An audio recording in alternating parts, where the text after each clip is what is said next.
one nation, under God, indivisible, with liberty and justice for all.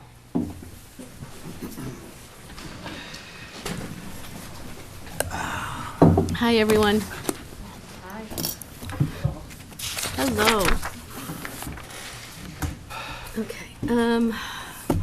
Tonight we have a joint meeting with the Finance Committee. We have... We don't have a quorum yet. So You don't have a quorum yet? Okay. So, I think I'm gonna, hold the public comment until the FinCom is here and they open their meeting, and then we'll hold the joint public comment together, so that we don't have to, we can do it combined. So I'm gonna suspend the order of the agenda and move on to board and committee reports. So for the report of the chairwoman, I signed the PR 2208 for Julie O'Brien. I signed the PR 2208 for the Select Board. I signed the PR 2209 for Julie O'Brien. I signed the VW 2210, a Staples order for printer ink for Selectman Doyle. I signed the VW 2210 from Amazon, which was the bench plaque for the Municipal Building Committee. For grants, gifts, and donations, we have a Council on Aging donation from $8 from Tricia Walker. Can I have a motion? Motion to accept? Second. All in favor? Aye. Aye. $3 from Mary Simboli. Motion to accept? Second. All in favor? Aye. $5 from Mary Fisk. Motion to accept? Second. All in favor? Aye. Aye. Aye. Mary Gill. Motion to accept? Second. Aye. All in favor? Aye. $5 from Janice Martell. Motion to accept? Second. All in favor?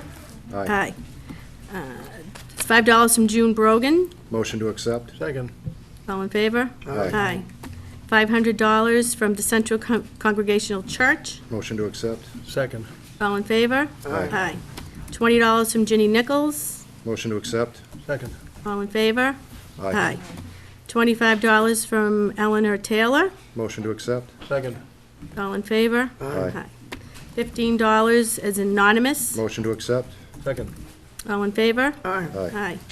A second $500 donation from the Central Congregational Church. Motion to accept? Second. All in favor? Aye. $20 from Mary Simboli. Motion to accept? Second. All in favor? Aye. Aye. $5 for Avril and Ray Merrick. Motion to accept? Second. All in favor? Aye. Aye. $3 from Patricia Walker. Motion to accept? Second. All in favor? Aye. $5 from June Brogan. Motion to accept? All in Second. favor? Aye. Oh, Thank you, Jim. Madam Chairman, Yes? could I make a motion that we send a note to the Congregational for a $1,000 donation? I think it's really a lot of money for them, and I think we should acknowledge that. Second? I agree. Any further discussion? All in favor? Aye. Thank you, Mike, for Yep. suggesting that. We have I'm going to suspend the order of the agenda because we have 7:15, we have a public hearing. I'm going to move down to new business. The third item, to approve Council on Aging member appointment, Christina Howe. Motion to appoint? Second. Okay, so Christina, I wish to write to express my interest in joining the board of the Newberry Council on Aging. I am an active community member with a background in technology and marketing, as well as being a part-time yoga instructor focused on healthy aging. I would like the chance to contribute towards lending my advisory skills to an organization focused on bringing programs to its mature adult population. I'm currently a consultant by profession and work with both for-profit and nonprofit entities, advising on various technology, marketing, and CRM usage. As an RYT 500 yoga instructor specializing in healthy aging, I believe I would serve as an excellent advisor and board member to your organization. We all age. How well we do is a matter of self-resilience, family, and community support. I would be thrilled to have the opportunity to serve on your board and put my knowledge to use. I am confident you'll find me a good fit for your needs as a board member for the Newberry Council on Aging. Please contact me by phone or email if you have, at a convenient time, to set up an in-person meeting. I look forward to hearing from you, and thank you so much for your time. So this appointment is going to replace, currently we have an open appointment for Jerry Dorr, who recently passed away. So this is going to replace her, and I believe it's a 2-year term, Julie? Mm-hmm. It is. Yeah. So, We have a motion. then we have a second. Do we have any further discussion? Any discussion? Yeah. Is the person here, Ms. Howe? Is Christina Howe here? No. Okay, I just on the, I will be voting no, since I'm going to be consistent, since I don't think it was right that Evelyn Noyes and Janine Cunningham were not reappointed, so I'm going to consistently say no to these new appointments. All in favor? Aye. Aye. Any opposed? Yeah, opposed. Okay. It passes. Thank you. Next, we have a surplus declaration for a patrol vehicle. I was, from Chief Lucy, I am respectfully requesting that the following vehicle be declared surplus and proceed as such. A Ford Explorer Police Interceptor SUV 2016, mileage 160,721. Vehicle is currently located in the side lot at 25 High Road. So I'll entertain a motion. Motion to declare the 2016 Ford Police Interceptor surplus. Second. Any discussion? Yes. What is the procedure after it's been declared surplus? Does it get sold at public auction or private auction? I believe it does. Public auction Public now. auction? Yep. Okay. We used to do it ourselves, but we've had much greater success Is it going au- through the Is it municipal. Auctions International? No, municipal, I believe it's called. Thank you. Any further questions? All in favor? Aye. Aye. Okay, we have a new business license for Michael Bakhtiari, DBA Salisbury Beach Rentals, 20R Old Point Road, R, Newberry, real estate, short-term rentals. Could I entertain a motion? Motion to accept. Second. Any discussion? The town clerk recommends that the license be valid through 2022. They're going to adjust the fee once it's approved because it's so late in the year, 2021. And no discussion, all in favor? Aye. Aye. What time is it? We got 5 minutes. We need to approve approve a letter of support for ARPA funds for the First Parish Church of Newberry. Motion to approve. Second. Any discussion on this? Yes. Why is it we're approving a letter of support and not allowing them, voting to give the 100,000 to them? We are going to vote to give them $100,000 But this says approve a letter of support. support, because it's grant money. Okay. If we've already accepted, we already voted to accept it. Yes, the whole amount. Right, and 2.1 then, million. so the grants are now distributed through the town administrator's office, and we just vote to support them. Oh, okay. All right, so each person has to have a letter of support from the board before they can? You're in effect approving it. Basically, our technology hasn't quite caught up. We're just working with a consultant for completing the application process, the application form to get that up on the website.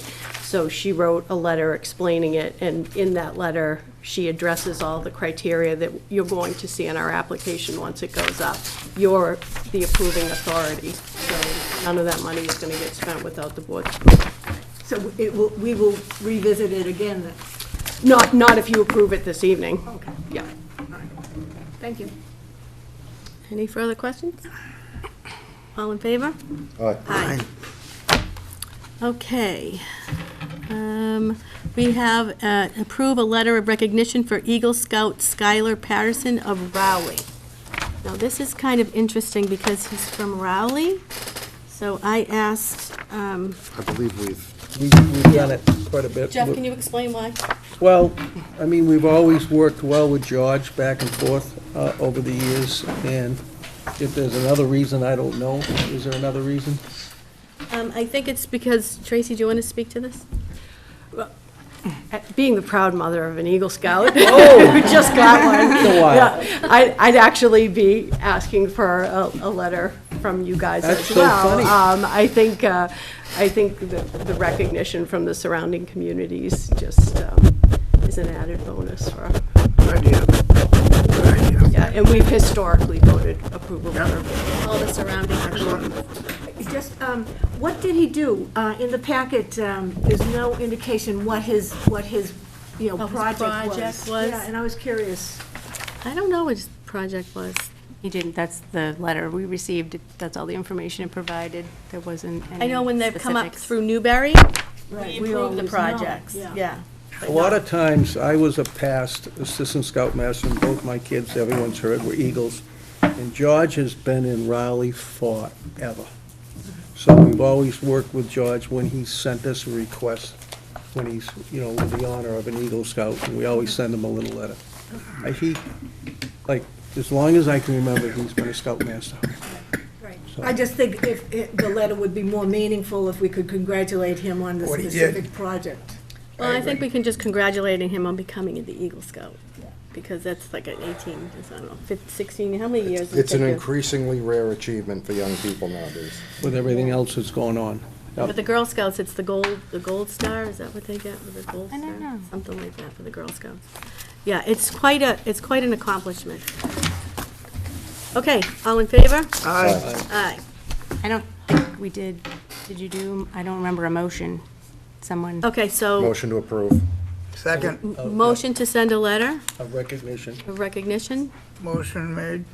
Mike Doyle. Second. Second, okay, all in favor? Aye. Well, we Okay. made good work of that. So it's almost 7:15, 7:13 is we have a public hearing at 7:15. Let's see.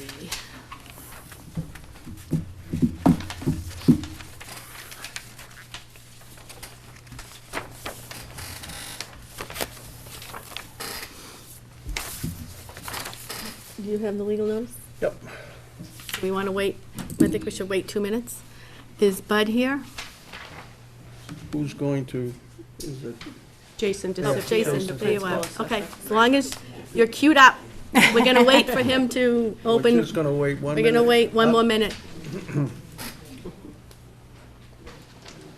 In accordance with Chapter 369, the Acts of 1682, Section 1, the Select Board of the Town of Newbury will hold a public hearing on the determination of the percentage of the tax levy to be borne by each class of real property for the fiscal year 2022. Hearings is to be held on Tuesday, November 9th, 2021, at 7:15 PM at Newbury Municipal Offices, second floor hearing room, 12 Kent Way, Byfield, 1922. Thank you. And Julie, do we have the tear sheets and the ads and stuff? Yes. Legal ads, we have all that Yes. stuff. Okay, so 7:15. I would like to have Jason come on up. Hi, Jason. Hi, Jason, why don't you introduce Jason, how are you? yourself and, Jason Esposito, Principal Assessor here in Newberry.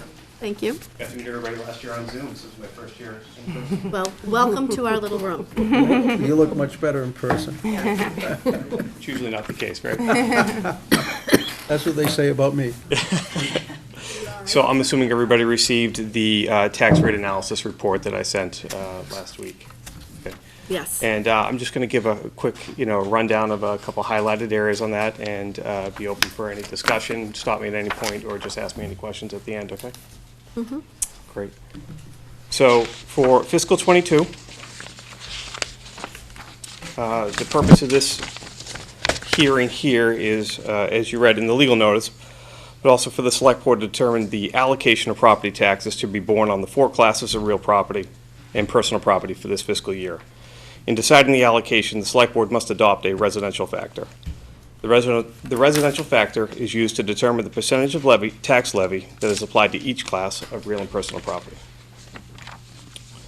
So to come up with the levy, you need to know how much the value of the community is, and how it's broken down by class, and also what the total new growth is and how much we're going to generate for the tax levy itself. So as we skip forward into this, the new growth figure for this fiscal year is $210,279. And what new growth is basically what the community has gained in new taxable property that hasn't been taxed in previous years. And that's still ahead of what we did the last year, and it seems to keep growing as obviously property values continue to grow. So you get more growth in that, and as the community grows itself. And this is important because obviously it allows us to raise our levy limit in the community. Thank you. The total taxable value of the community has risen from the previous year, about 13.31%. Currently, it's at 1.9 billion, and round it off from there. But for the purpose of this, I can end it at that. And it's broken down prospectively at a 95.27 to a 4.73% ratio of residential to commercial, industrial, and personal property, all comprising that only 4.73%.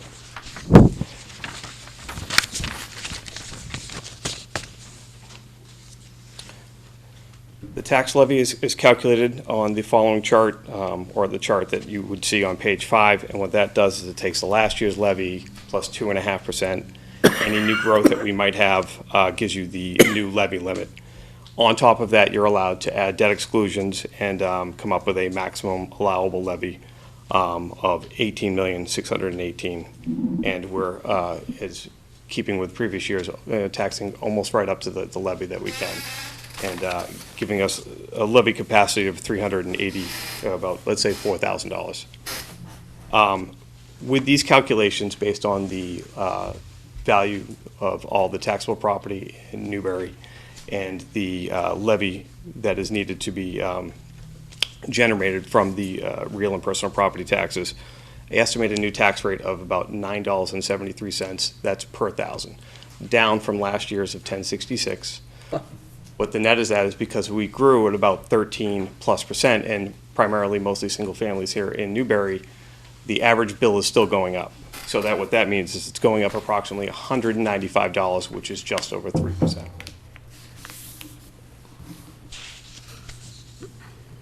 And that's because of the assessed values, correct? The values themselves went up that much. The reason that the tax bill itself, as it's spread out amongst the different classes, is because the amount that we are generating, the amount we need to generate in property tax, that has risen also. That, again, that when we look at what what we had to generate in property tax last year was, let me see, $17,575,000, and this year it's $18,615,000 approximately. So that's why the 3%. Okay. And if on a uniform rate, as I was saying, if you vote for a factor of 1 at the end of this, the estimated increase in the average bill would be about $195.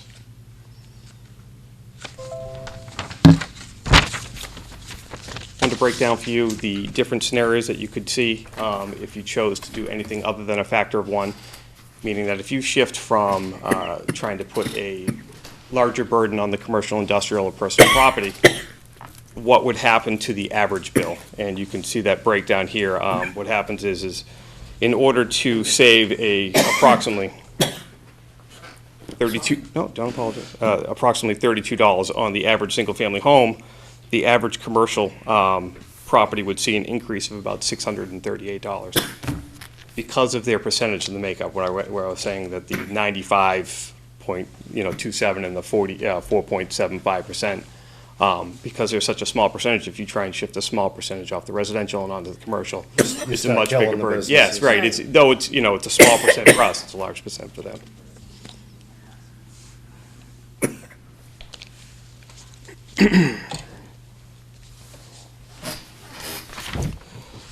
The other items that you need to discuss are the residential and small commercial exemptions. These are slightly different where it's not shifting the burden from residential to commercial. They're actually shifting the burden within the class. And what it allows you to do is to take properties that meet a certain threshold of up to where you can exempt up to 35% of the average residential property, and you can shift, basically give that as an exemption to property owners that are domiciled here in Newberry. What it does allow you to do is it actually shifts the burden within the residential class. So meaning if once you meet a certain threshold, any property that, from the data that I had that was over 575,000 would basically be the break point. So if you had a property that was assessed at, let's say, 780,000, you'd see a net increase on their tax bill of approximately $1,000. And the vice versa, where you would, if you were below that threshold, average of 370,000, we don't have too many of those, you'd see a reduction in taxes of about $960. And that's what you can bear within that class, and that would be with a 35% shift. And then the small commercial exemption allows you to shift up to exempt up to a 10% reduction in small commercial entities in Newberry. I don't actually know of any, and I haven't been furnished a list from it's from the state that they'd furnish us. We could have them and they could apply directly, but even if that was the case, what you would do is you'd shift that same burden, very similar to the residential exemptions I just explained, within the class, and then so the other commercial properties and industrial properties would bear that burden. So just in conclusion, for what I recap there, that the board does unanimously recommend that it retain the uniform tax rate for 2022 and with no residential or commercial exemption. Thank you. You're welcome. I said a lot of words. Glad to answer any questions that you do have. And, Quick question, yeah. what's the average house in Newbury going for now? Yep. So Put it on there? So the average based on the sales and the analysis Yeah. we do. So that was the, where did I put that number? It's in here somewhere. I was just curious. Quite all right. Yeah, it's on page 5, Thank and you. it does 638,862 exactly. Wow. Is that the assessed value, Yes. So not the sales value? no, and sales are obviously more current. When we did our sales analysis for fiscal '22, that we had to assess the value as of January 1st of 2021 because we're in that calendar year right now. We use sales from 2020, continuing to see that trend go up, through 2021. I foresee this, happening again next year with the values track that same upward. And even if the housing bubbles burst, it would take a year to feel it. It's right. So we're kind of that first car in the roller coaster, whereas we're the last car. I'm sorry. So the market's the first car, and we're kind of following it. So there is always a pinnacle, moment where it happened in 08 to 2012. When we had that downturn, assessments 1 year were going up as property values were actually coming down. It's a lag. It's not a great time in the assessor's office. Everyone's mad. We don't get too many thank yous on a regular basis, but when that happens, it's even worse. So, Oh, that's yeah. good, that was priceless. Any other questions? No, So I will entertain a motion to, One last thing I wanted to add about that, yep, and if you could authorize Tracy to sign the LA5 for you on your behalf. I do have the paper copy here where if I could get your signatures on whatever you do. okay, so, Actually, repeat exactly what you'd like the motion to say. Okay, yep. So as at the conclusion here, I think I had said it, the select board should sign the LA5 as presented here with the recommendations of the Board of Assessors to retain a factor of 1 and not to adopt any small commercial or residential exemptions. And so I would entertain a motion that we adopt a residential factor of 1, and we do not have the small adopt it, commercial any exemption. small commercial or residential We do exemptions. not have any of And those. to authorize Tracy to sign. yeah, And I authorize the town administrator to sign the LA5. I'll second that. Oh, all in Okay. favor? Aye, Aye. Very nice job. thanks. Can I give this to you now to sign, or do you want me to leave it with Tracy? Yeah, leave it with us. Best time to do it. Yeah. So much. What happened to the public hearing? Isn't the public allowed to comment before you take a vote? Ooh, That's a good point.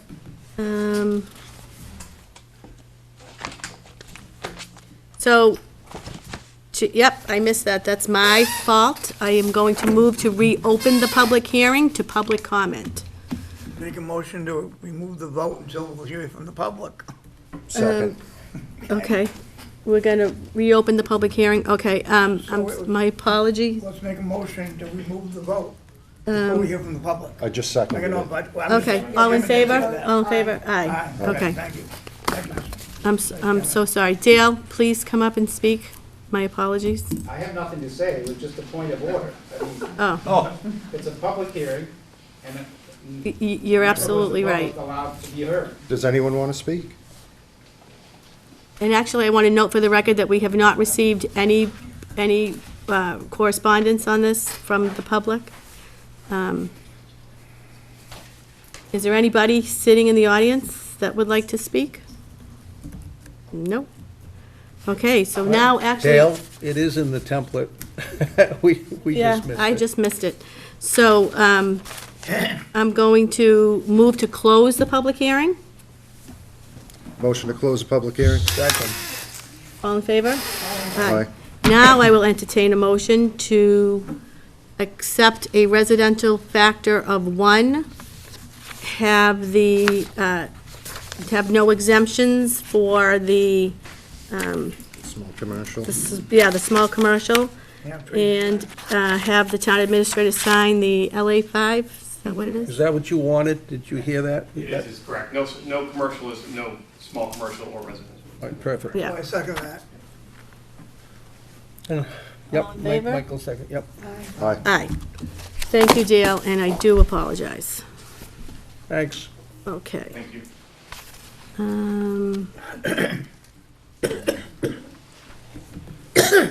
Okay, so now I'm going to ask the Finance Committee if they would like to open their meeting to us.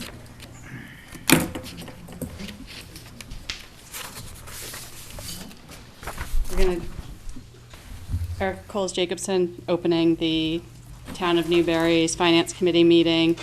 Quick roll call to establish quorum. Please answer here. Marshall Jesperson. Here. Frank Visconti. Linda Allen. Tom Howard. Dean Case. Not present. Joe Rowley. Here. Here. Erica Jacobson here. Quorum is established. Thank you. Do you want me Ron. to read the public comment, or you want to do that? Yeah, well, no, you can. You can Okay. take it. We're going to take it together. So as mentioned at the top of the Select Board's meeting, the public comment period will be held jointly to receive oral communications from members of the public. Members of the public may address the Finance Committee and Select Board for up to 3 minutes, longer with the permission of the chairpersons. The Finance Committee and the Select Board will not engage in discussion on topics raised during public comment, but may choose to add the topic to a future agenda. This agenda segment will be limited to 15 minutes unless extended at the discretion of the chairpersons. Thank you. Thank you. Anybody here for a public comment? Come on up, Steve.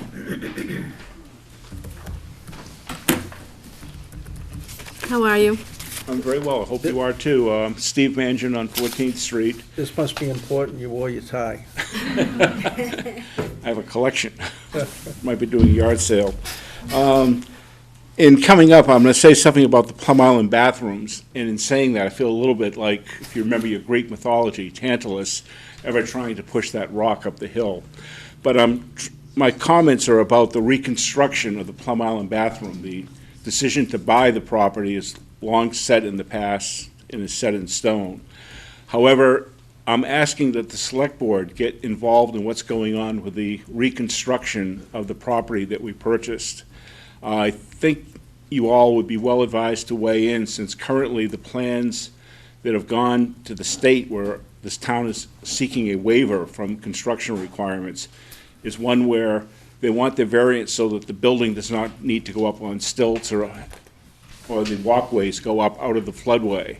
So right now, the town is proposing to spend a lot of money reconfiguring the existing building, and it's going to be in the floodway. The modest overwash that we had, a week and a half ago brought water down the Plum Island Boulevard, and this area is subject to flooding. And to me, it makes no sense to spend a lot of money rehabbing the interior of the building that could be subject to flooding. So all that money will have to be spent time and time again. I also think it's not a wise thing for the town to try and get around the environmental rules about building up on stilts, which is something that we, property owners on Plum Island, face all the time. So what I'd like to do is to suggest that the select board add an agenda item to the future to discuss their take on whether the town should be applying for a variance. Because after all, who is the town? In my mind, it's you all that is the town. And you may want to say, wait a minute, we don't want to continue with this variance. We want to build it right the first time. In letters I think that I've sent to you, I've pointed out how there are other alternatives which are ADA compliant that could meet the needs of having the restroom there. Because again, I'm not revisiting the decision to buy the property, but rather I am suggesting we look at building it right the first time. And I can certainly send another email going about some of the other options that are ADA compliant and involve such things as roll-away restrooms, so that in the event of a storm, you take the bathrooms out of harm's way and then bring them back when the storm has passed or the high water.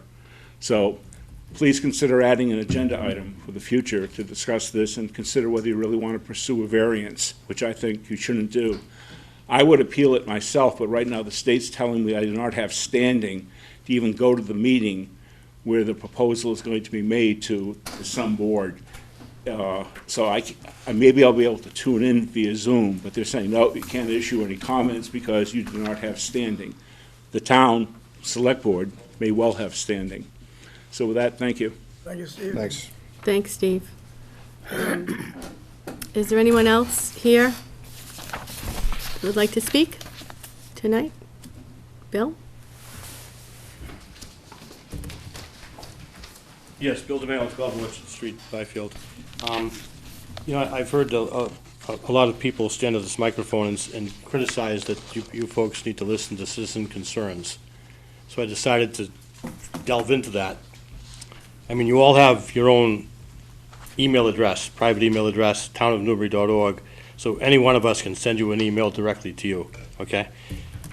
I have no knowledge how many emails you get. You know what that traffic is yourself. People like tonight, you've had 20 select board meetings. Tonight's the 21st of the year. So far, there have been 54 speakers. There were 53, Steve Manchin just spoke. 53 speakers, 26 of which the topic was Larkin Road. So, non-Larkin people, non-Larkin topics was like 18 people out of 5,600 registered voters in the town. Every agenda for your meeting, you list the correspondence that you get from citizens. I'm not talking about the clam flats are closed, citizen concerns.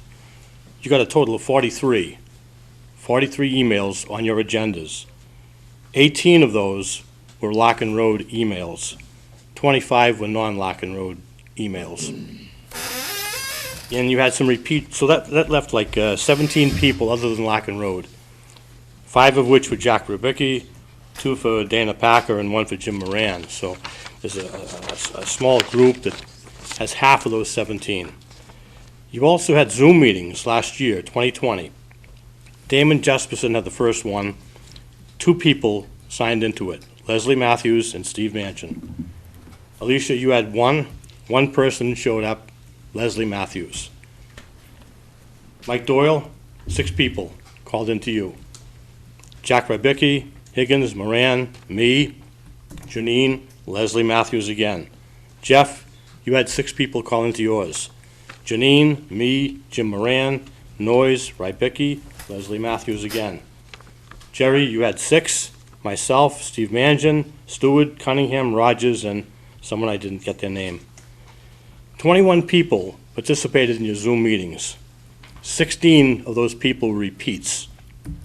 5 other concerned citizens other than 16. So of the 16, Leslie Matthews was 4 times, Janine was 3, I was 3, Jim Moran was 2, Steve Manchin was 2, Jack Rybicki was 2. use the data as you like, draw your own conclusions, but 5,600 registered voters, the number of concerned people that actually get up and speak here or write to you is minuscule, in my opinion. Can I respond real quickly? No discussions Well, allowed, yeah. yeah, we're not, it's not on the agenda. Yeah. Thank you, You can pass out the data. Thanks, thank Bill. you. Any other citizens' concerns tonight? This is the time for any public Yeah, comment? come on up. Wasn't sure. Hi, Brett. I'm Brent Mitchell, 275 High Road. The trees along Cottage Road are back on your agenda, and our home is as close or closer to those trees than anyone else's. A year ago, the neighborhood came together to save those trees, and we're still very appreciative that the board decided to let them live, and they were pruned aggressively by the town maintenance crew, and that was a good thing. Silver maples are not the best species for a roadside, and these are not ideal specimens of silver maples, but they're there and they're alive. And I watched them in the last storm, and they were standing strong. For at least 300 years, this area was farm and field, a good example of a colonial pattern, and right next to the lower green. Many trees have already been sacrificed in this area, and most of the old stone wall has been destroyed. The land has been leveled and severely compacted. So these trees are about the only thing along Cottage Road that still looks like Old Town Newberry, scraggly as they are. I don't know what you'll decide later, but I hope you'll let them live out their natural life. And if not, I would hope that we could replant them, especially with native trees if we can. So, thank you. Thanks. Thank you.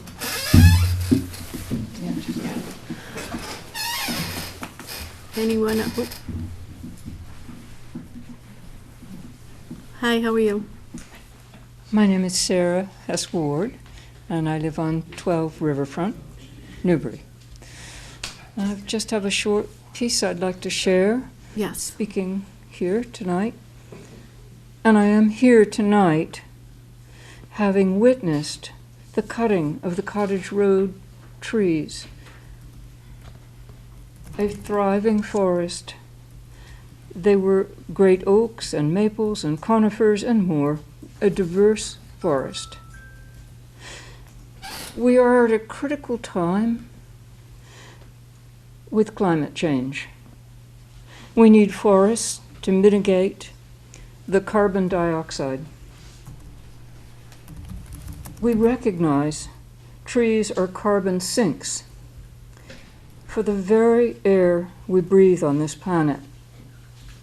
I ask this board to listen to the International Coal, the summit meeting in Glasgow, Scotland, and thank you.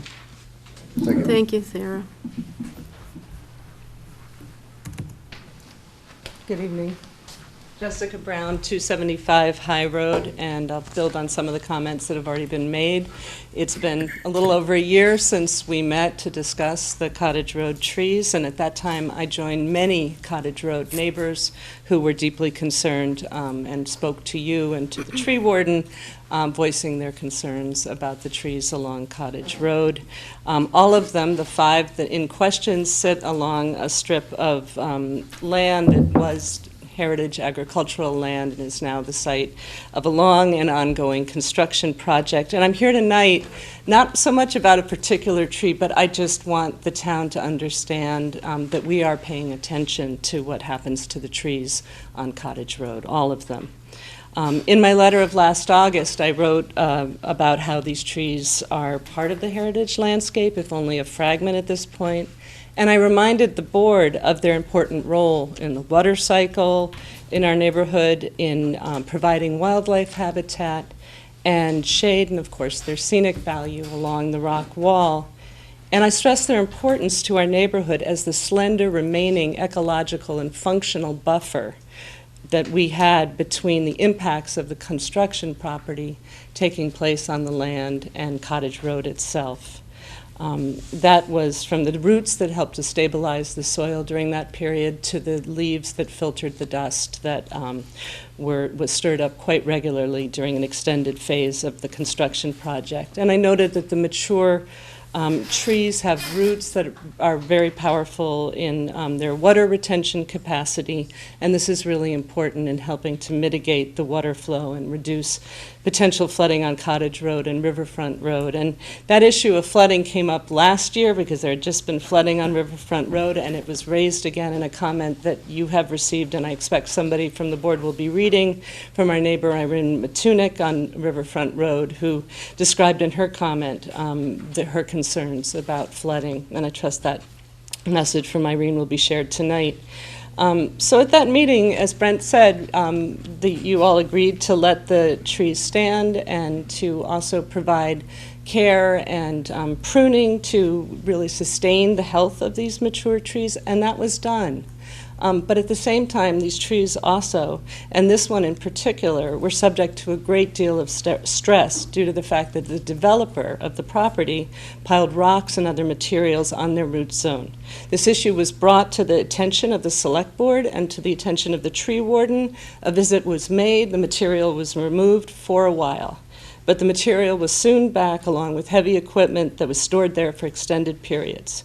No further action was taken that we're aware of. Perhaps it was, but we saw no change in the situation. So it is no wonder that this tree is in poor condition.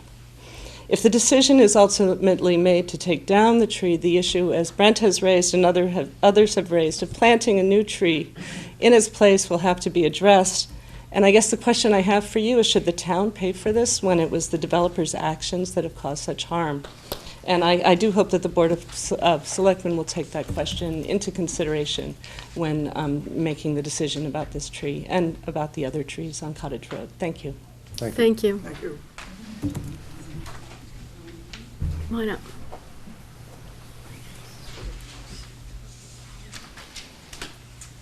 Hi, my name is Angie Ackroyd. I'm the owner of 4 Cottage Road. I built a new house. I'm an avid gardener, and I'm spending a lot of money to landscape the property. I rebuilt the stone wall that had been taken apart during construction. I put in a huge perennial bed along the stone wall. I put in trees, evergreens, cherry trees, birch trees. I've got more trees going into my backyard. The tree in the front of my property is dead. And the construction didn't kill that tree. That tree was dead long before construction started. Construction may not have helped it, but it certainly didn't kill the tree, right? And I don't want to have to worry every time I go out to garden that tree limb is going to fall on me, right? I had limbs come down during the storm, okay? There was just in Portland, Oregon, 2 people were killed by falling branches from a deceased tree, right? I don't want that. I have a dog. I have friends that come over with little kids. I have friends that come with grandchildren. I don't have to worry about them running around on my lawn and the tree coming down or branches coming down. Okay, the tree is dead. I'm happy to plant a new tree there, right? But the tree has got to come down. And, 1 year of construction didn't do the damage to that tree. That tree has got damage that's occurred over many, many, many years. So I understand people are sensitive about the trees. I get that, but the tree's life, it's come to the end of its life, right? So let's plant a new tree, a new healthy tree that can do well there. And like I said, I'm spending a lot of money to landscape the property and put in native plants, right? It will be beautiful, and I'm planting trees. Like I didn't, clear cut everything and just have a dirt pile in front of my house. I got grass going in. I put a ton of perennials in along the wall. So, I don't have to worry about that tree. I don't want to have to worry about falling on my house, falling on me, falling on my dog, falling on my friends. Right, so. Thank you. Last name. Ackroyd, A-C-K. C-K. R-O-Y-D. Thank you. Thank you. Any other public comment? Okay, seeing none, I'm going to move to begin the meeting with the Superintendent Forget and the Finance Committee to discuss the comprehensive facilities assessment. So, before we begin this conversation with the board, I want to set some expectations and clarify exactly what tonight's vote means. Tonight, we are voting to support the school committee to explore outside funding from the state to address the capital issues identified in the comprehensive assessment, comprehensive facilities assessment report, which I have right here. So you've all should have gotten this. So this is not a vote for a new school, and this is not a vote for renovation. This is simply a vote to see if we can get funding from the state, pure and simple. So on that note, I'm going to ask the chair of the Finance Committee to come up to the podium and kind of give an kick us overview. off. So, good evening. I'm Erica Coles-Jacobson, Chair of the Newberry Finance Committee. We are holding this joint meeting of the Newberry Select Board and the Finance Committee to discuss the recent facilities assessment of the Triton Regional School District's middle and high school campus, and the decision facing the Triton School Committee. Joining us tonight to aid in this discussion are Brian Forget and Kyle Warren of Triton School District, as well as Paul Mayette and Maureen Heffernan, who are on our school committee and represent Newberry. To start, I'm going to give a quick overview of where we are and how we got here. In 2019, a comprehensive facilities assessment was conducted to address the physical structure and mechanical, electrical, plumbing, fire protection, and sewage disposal systems of the Triton campus. This has long been the elephant in the room. What are the structural issues, and how much will it cost to address? Due to the pandemic, the review and consideration by the Triton School Committee and the District Communications Committee was delayed until the summer of 2021. In August 2021, Habib and Associates shared the final facilities assessment report with the school committee, administration, and members of the district's communication committee. This was an intentional, inclusionary event for all interested parties from the 3-member towns. The report here, as described, is not a proposal. It is not a request for money. It is a starting point for discussions. It is simply telling us what is wrong, what are the needs to be addressed, and an estimate on how much it would cost to fix or replace with the same or equal components, so we can create a long-term plan to address the issues.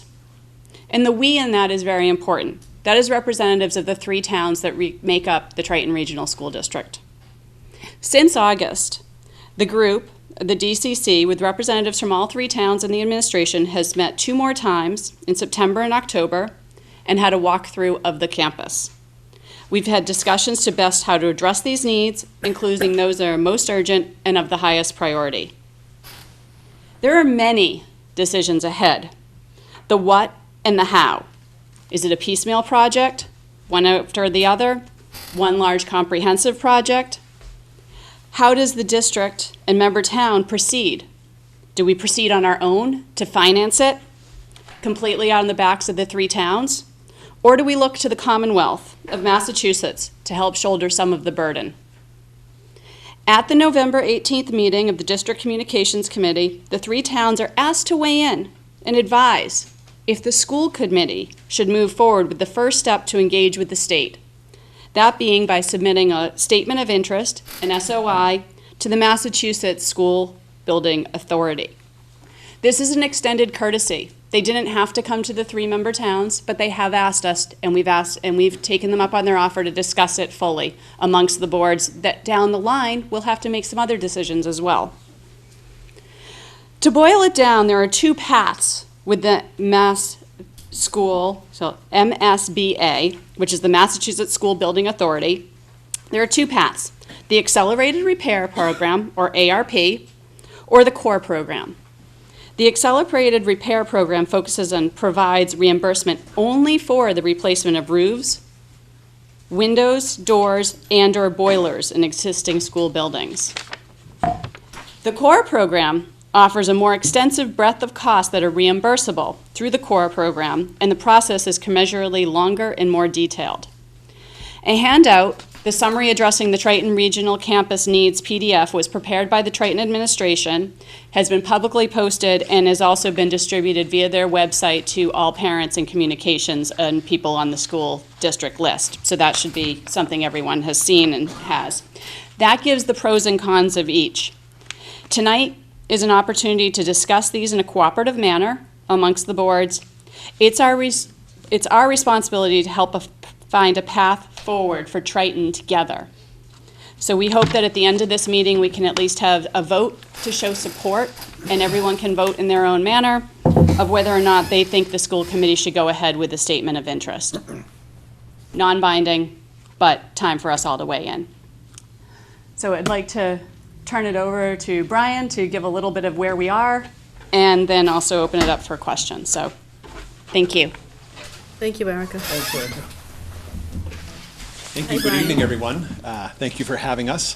I don't know if I can give much more of a summary. Erica gave a wonderful summary. We visited the Board of Selectmen in Rowley. We have not met with the Salisbury Select Board yet. As Erica said, this assessment that was done that shows a $61 million repair price tag was the result of the most recent review of the regional agreement, where we committed to create a capital plan, right? That we know there's been discussion about Salisbury owning the Salisbury Elementary School, but we know the regional campus will forever be owned by the regional school district. So that towns can plan for accordingly long-term costs, we have to develop a plan. In developing a plan, the starting point was to come up with that assessment that you have to give us a starting point.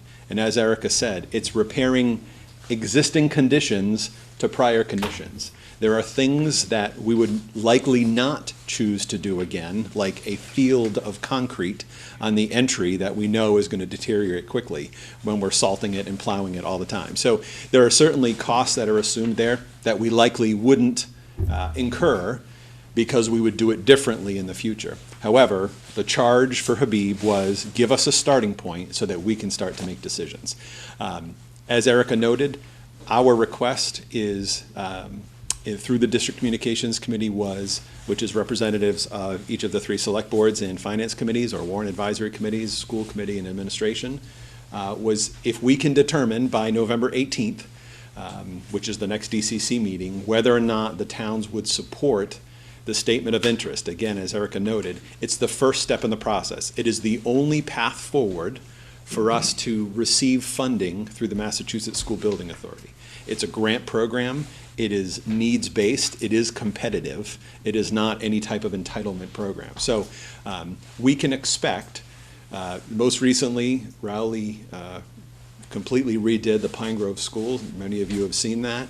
Roughly a $40 million project. They received, in the end, it was around 52% reimbursement rate from the state for all eligible costs. The first step in that process to know what we would be eligible for reimbursement is the statement of interest. So I do want to point out the most pressing issues in that report, as you've seen, scope 1 is the way the architect laid it out, is building envelope. That roof was put on, call it 1999, 2000. The school came online in 2000. It is end of life. Windows are end of life. Windows have been leaking. I see folks here who have had kids come through the schools. They've been leaking for 10 years, 15 years. This report codifies what everyone has been saying for a long time, and someone described it as the elephant in the room, right? It's been an issue when the decision was made I guess the decision was made late 90s to renovate and add on, and there were decisions made, I will quote Kevin Provencher, who was the engineer who did the report, not going to make judgments on what was done back then, but there were decisions made that we would not make again today. For example, windows, if you're in the library where we normally meet with the DCC, all of the steel frames were left in place and they replaced the old glass with double pane glass. They were failing fairly quickly. There are portions of the building that are new as you drive onto the campus. The first big blue wall is the middle school. That wing is new. That roof has been failing for 10 years now, beyond the life of the warranty, but not shortly thereafter the warranty expired, we started to have problems. So the hope was to determine whether or not we want to submit a statement of interest. As Erica noted, that's the committee's prerogative to submit that. Because there's no funding incurred, there's no commitment on the town's part for any funding for any further study or project. The two pathways, we've done a little more digging into the two pathways we could, if we decided we want to address the most urgent issue of the roof. That would be the accelerated repair program. The ARP program, right on the website, lists reasons why they wouldn't, who isn't a candidate for the accelerated repair program, and the kind of penultimate bullet there says, if the district is reviewing facility deficiencies to further identify its needs and priorities. So the ARP program is, we would apply when we have a project, we'll call it not necessarily shovel-ready, but we are ready to commit funding, ready to decide that this is what we need to do. We could submit to the ARP, but the MSBA would only be looking to commit funds if that was it, right? That was the only issue, was the roof. They'll partner with us to put money on the roof.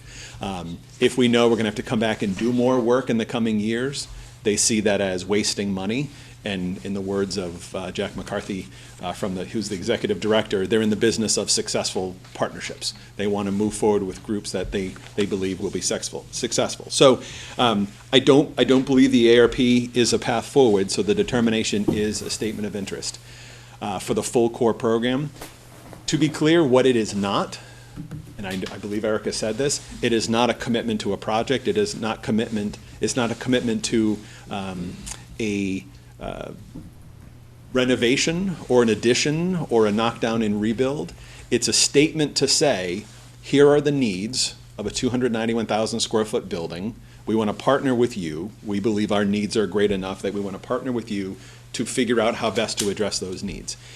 If the statement of interest was accepted by the MSBA, the process would be that statement period opens on January 1st. Shortly after the first of the year, closes up in April, hence why we would like to have a decision by November 18th, so we can start the work, because it's not a short amount of work to get that SOI submitted. So that window opens in January, closes in April. We would hear from the Mass School Building Authority by December of '22, whether we were accepted in. It's called being welcomed into the eligibility period. If we were welcomed 13 months from now, we would then have nine months to form a building committee, check a bunch of other boxes, but the two big ones are forming a building committee, which for a regional school district would have representation from town officials, school committee, administration, town administrators, parents, big school committee, form the committee and agree to fund a feasibility study. So that's the first commitment of any funding. And to partner with the MSBA, they require that we study every possible scenario. The example we keep talking about at Pentucket, I don't know if anyone's seen the new combined middle high school, they were looking to renovate the high school. Haven't done much to it since the mid-50s. Ultimately, after studying for 2 years, they determined it was cheaper because they knew they needed to address the middle school. It was cheaper, and because populations were shrinking, it was cheaper to knock down the middle school, knock down the high school, and build a combined school, middle high school, on the old football and baseball fields. The high school will become the parking lot, the middle school will become a stadium. So those are it's not a quick study. Ultimately, we have to turn over every rock to determine, to ensure that the MSBA knows that whatever money they commit, if they're going to commit 55%, whatever the dollar figure is, they want it to be a 50-year solution, that they're putting their money into a project that provides a solution for 50 years if well maintained.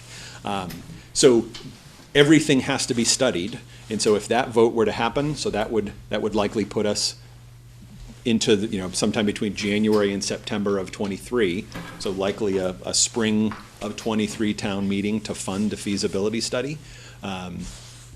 If that passes, we then start the planning phase, and that study phase, and we're talking 1 to 2 years before we're ready to bring a project again, addition renovation, have no idea until that's all studied, to the towns again. So there's two, before any project would be approved, there's two additional votes. The first is the school committee to submit the statement. The two town votes that happen at town meeting would be the funding of a feasibility study, and if that required an override, that would have to be obviously contingent on an override. And I'm assuming a building project. I don't believe the towns have money in the coffers for a large building project, so I assume that would also, if it got to that point, that would also be an override vote. So you're talking 25, 26 before we would even get to the point where we would know what it is we're talking about for a solution. So I'll stop talking and answer questions, because I know there are questions. Thank you, All right, Ryan. For tonight's vote, okay, to get the ball rolling. Yep. Do you need all three towns to say yes? We do not, right? So as, again, as Erica said in her summary, we very deliberately, I should say this too, we completed this first round of this study. It was done in the summer of 2019. Right. This was an urgent need 2 years ago. Started the process, had it ready roughly January of 2020. Yeah. We wanted to have it presented directly to the select boards and finance committees and school committee at the same time in person. We said, okay, it's in the middle of budget season. Let's just hold off. Waited a couple months, passed the, I guess that was the fiscal 21 budget on March 11th of 2020. 2 days later, Brian closed the schools thinking it was 2 weeks. So, right, and we're off to the races. And so we determined that we were going to say, let's hold off until we can be in the same room, the same place. Committee made a very deliberate decision to not want to do this in isolation from the towns, but to say, let's all hear this at the exact same time. So that report was updated, it was recosted and presented. So that was done in the spirit of, let's be on the same page, but the authority to submit a statement of interest requires no votes from the towns. It's just the school committee.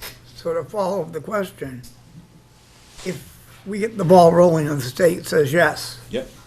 you're still gonna need, do you still need all three towns to say yes? So beyond that, Okay. absolutely, Okay, yes. because I'm just, what I saw the other night was a town that's saying no right away.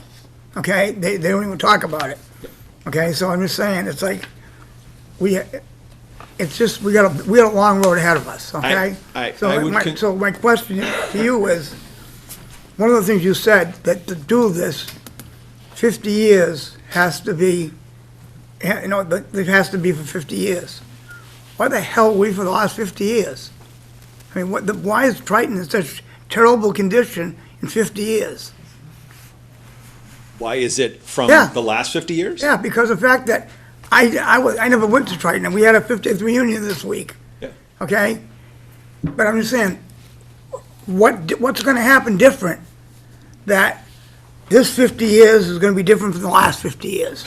Part of this process, and we haven't gone into great detail with this, but part of this process is we've been doing work, Kyle's been doing a lot of work, with the finance subcommittee to talk about long-term capital planning. So that if and when we get to the point, right, we have capital needs we're gonna have to address. Our hope is to not understand wait that. until we all of a sudden need a $10 million roof. Right. But beyond that, we're looking to set up some capital reserves so that we can get to a point where we say, if this project comes to fruition, we've got the funding there within the budget to be able to maintain it differently than we have in the My past. last question, so if we get to the position, Yep. okay, and all three towns will be a third responsible for the final bill.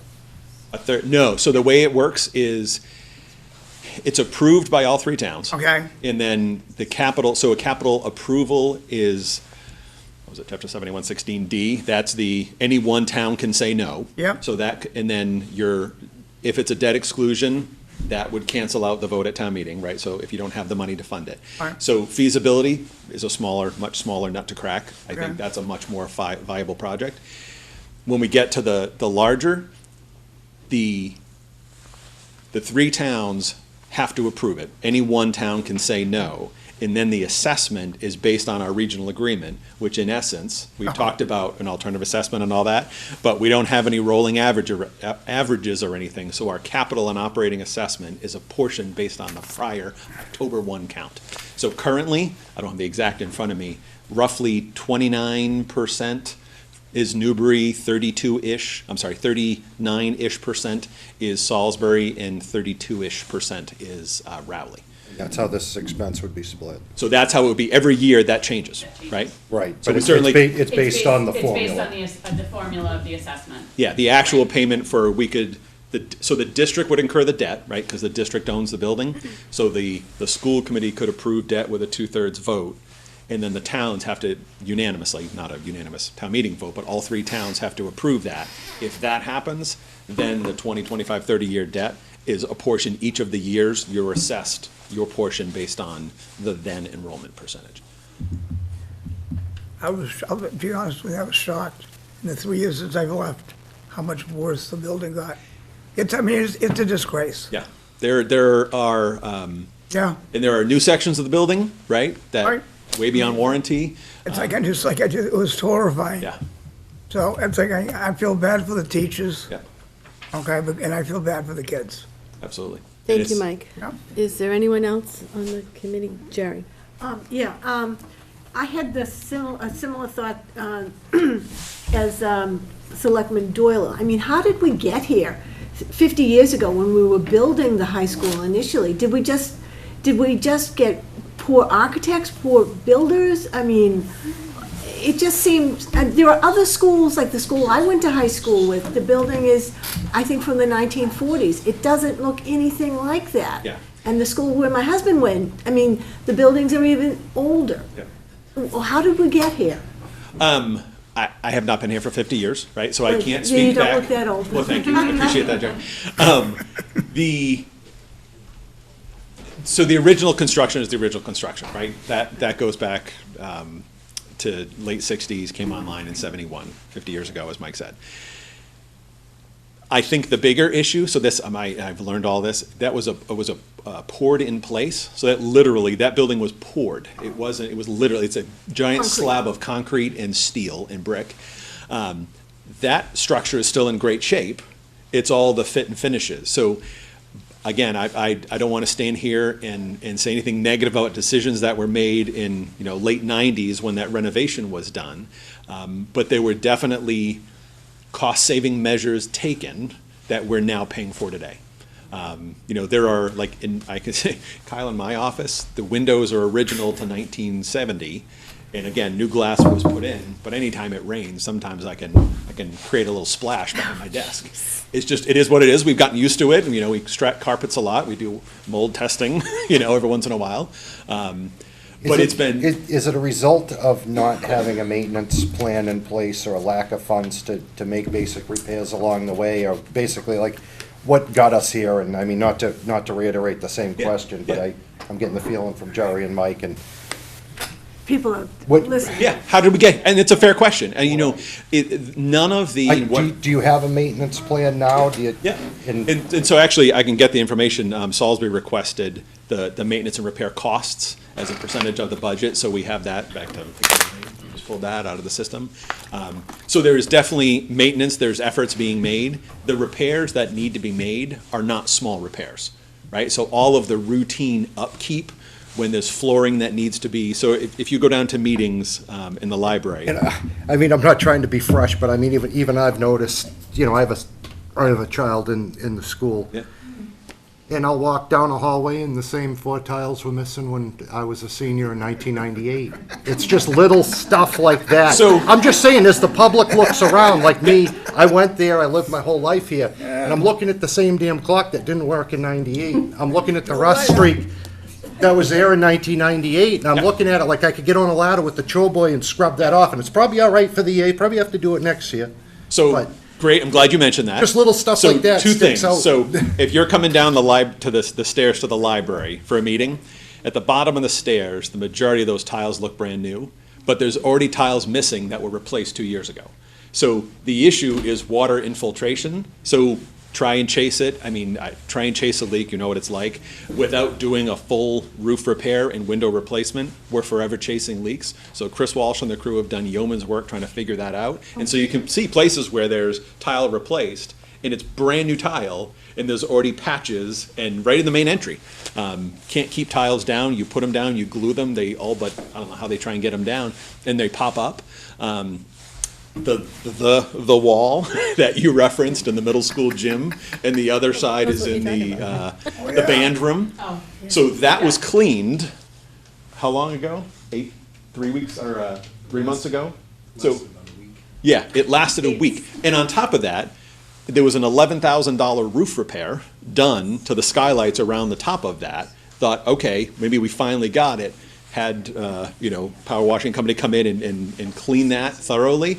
It's back. Yeah. 6 weeks later, it was completely back. So not even a year. I'm doing this just to get to the root Yeah. of the discussion, because like the, plumbing and pipes and wires and stuff, those are the deficiencies you can't see, and things that age you can't see, and the mechanicals and things like that. And then, your general Joe Schmo like me walks in there, is kind of like, boy, it looks like they don't do anything, but there are legitimate reasons for some of these. Absolutely. So, It's the building failing. And we went on the tour, the hum as you walk by the electric closet, that panel was the original panel from it was put in 1970. it's getting tired of singing the same song. for 50 Exactly, years. right? So it was re-whatevered, but it's the same panel from 1970.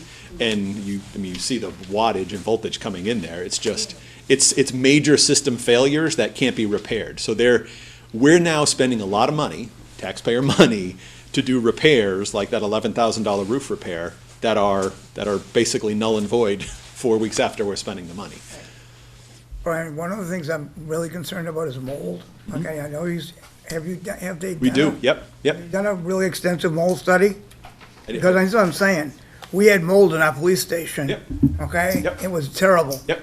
And We do, yes. The room that I taught in, okay, the insulation, it was sliming down the wall. Yep. And it's gotten worse. Yep. And I says, that's gonna have some effect on kids. Yep. And there's one space that's now cordoned off where no one's allowed. I didn't know that. But we do, Where's that in the school? over behind TLC. So where I used to Yeah, be? over in that section. It's cordoned off now? There's a section of it that people aren't allowed to be in. Wow. Yeah. So yes, we do testing. I'm petrified actually. of mold. Yeah, we had issues at Salisbury, Newberry, and Pine Grove, brand new building. We had issues with mold this year, and again, it was able to be remedied fairly easily. But yes, that is something routinely monitored. For Yeah, sure. I mean, that's. Chef? First of all, they shouldn't give the guy that moves the most the squeakiest chair.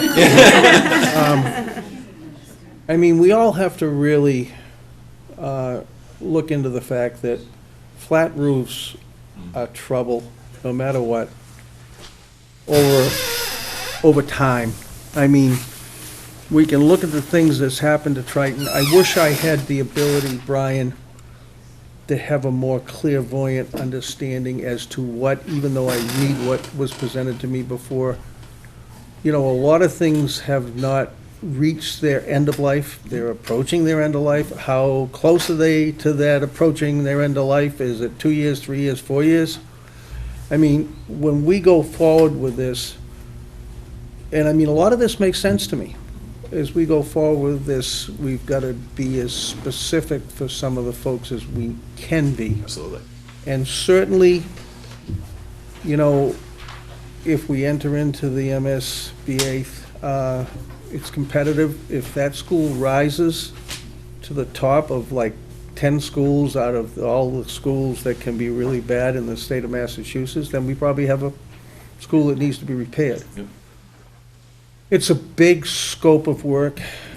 I'm sure that you're looking at it, and sometimes you scratch your head and don't know, and anyone in the audience is not gonna go, so they're gonna end up depending on people, and they're gonna end up depending on those people to always tell them the truth when we go forward into the next stages. So, I mean, I think we ought to exercise everything we can to look forward to trying to have people participate with us to facilitate the high cost of the building. I'm sure when we go to the state, in some respects, they might say you might need a lot, smaller school. So there could be a lot of things, might not even be in Newberry, might be where there's water and sewer. So, I don't know what the answer is, but it's a process we all probably are gonna enter into for the next few years. We ought to just be as clear and as, give the whole picture as we can going forward. All right, thank you, Jeff. Jerry, you had a comment. If you were not invited to participate in this MSBA money, do you have, what's your plan B? Plan B. Yeah. So working on that with Habib to determine the most pressing issues. So we know the roof, it's to who stated the point about the construction. The older part of the roof is a gravel and tar roof. They left the gravel and tar in place and put the membrane, the EPDM membrane over that. Decision made, Rubber not gonna over- judge. Yeah. Tar and gravel, huh? So- I've never seen that before. Not sure why it doesn't see it. You won't see it again. So that That has now been refastened. Stanley Roofing has been great, has been refastened. They penetrated the membrane and have anchored it because the whole thing ballooned up. So the roof, major issue. So what we're working on is, so you have in here scope 1, 2, 3, 4, urgent to least urgent. What we're working on is the scope for the roof we know is urgent. Some windows are urgent, and then we need to look at the things we would have to take off the roof so we're not throwing good money after bad. So we're not gonna take off, I forget the price tag, few $1 million worth of rooftop units that are the, heating and ventilation for the whole 291,000 square feet, and put the units back up there that are end of life. So it makes sense to do that at the same time. So we're gonna put that scope together as a plan B, because we have to be ready, right? I mean, and ultimately, what we don't want this to be is an emergency where the whole cost is passed on to the towns because we have no other vehicle at this point to address it. So we're trying to be proactive, and I, personally believe we would be remiss and silly not to at least submit the statement of interest, because it's the only way to find out if the department wants to say, we'll give you 55%. And we could spend less money to do more with the building, but we are absolutely putting a plan B in place. Okay, good. I In also potty, wanna make sure too, with all due respect, also, I wanna make sure before any discussions, that we also Yes. talk to the finance Yes. committee and allow them to ask Yes, questions. yeah, Okay. we will, all right. Let me lose my train of thought. Is included in your plans, have you thought through the fact that, this pandemic, as we sit here in mask, is probably, we're probably gonna see more of them? Have they taken that, or will they take that into consideration in their planning, and like the ventilation and the windows, and, because the ventilation was a real issue in getting the kids back to school. Yeah, so we were able to do a lot of work. We spent about $250,000 of our federal money on improving ventilation. But just to confirm one more time, there is no plan yet. Okay. But yes, any plan that we arrive at for a project in partnership, absolutely, this is kind of made everyone rethink how we do buildings, and specifically school buildings in Massachusetts. So Brian, I have a clarifying question.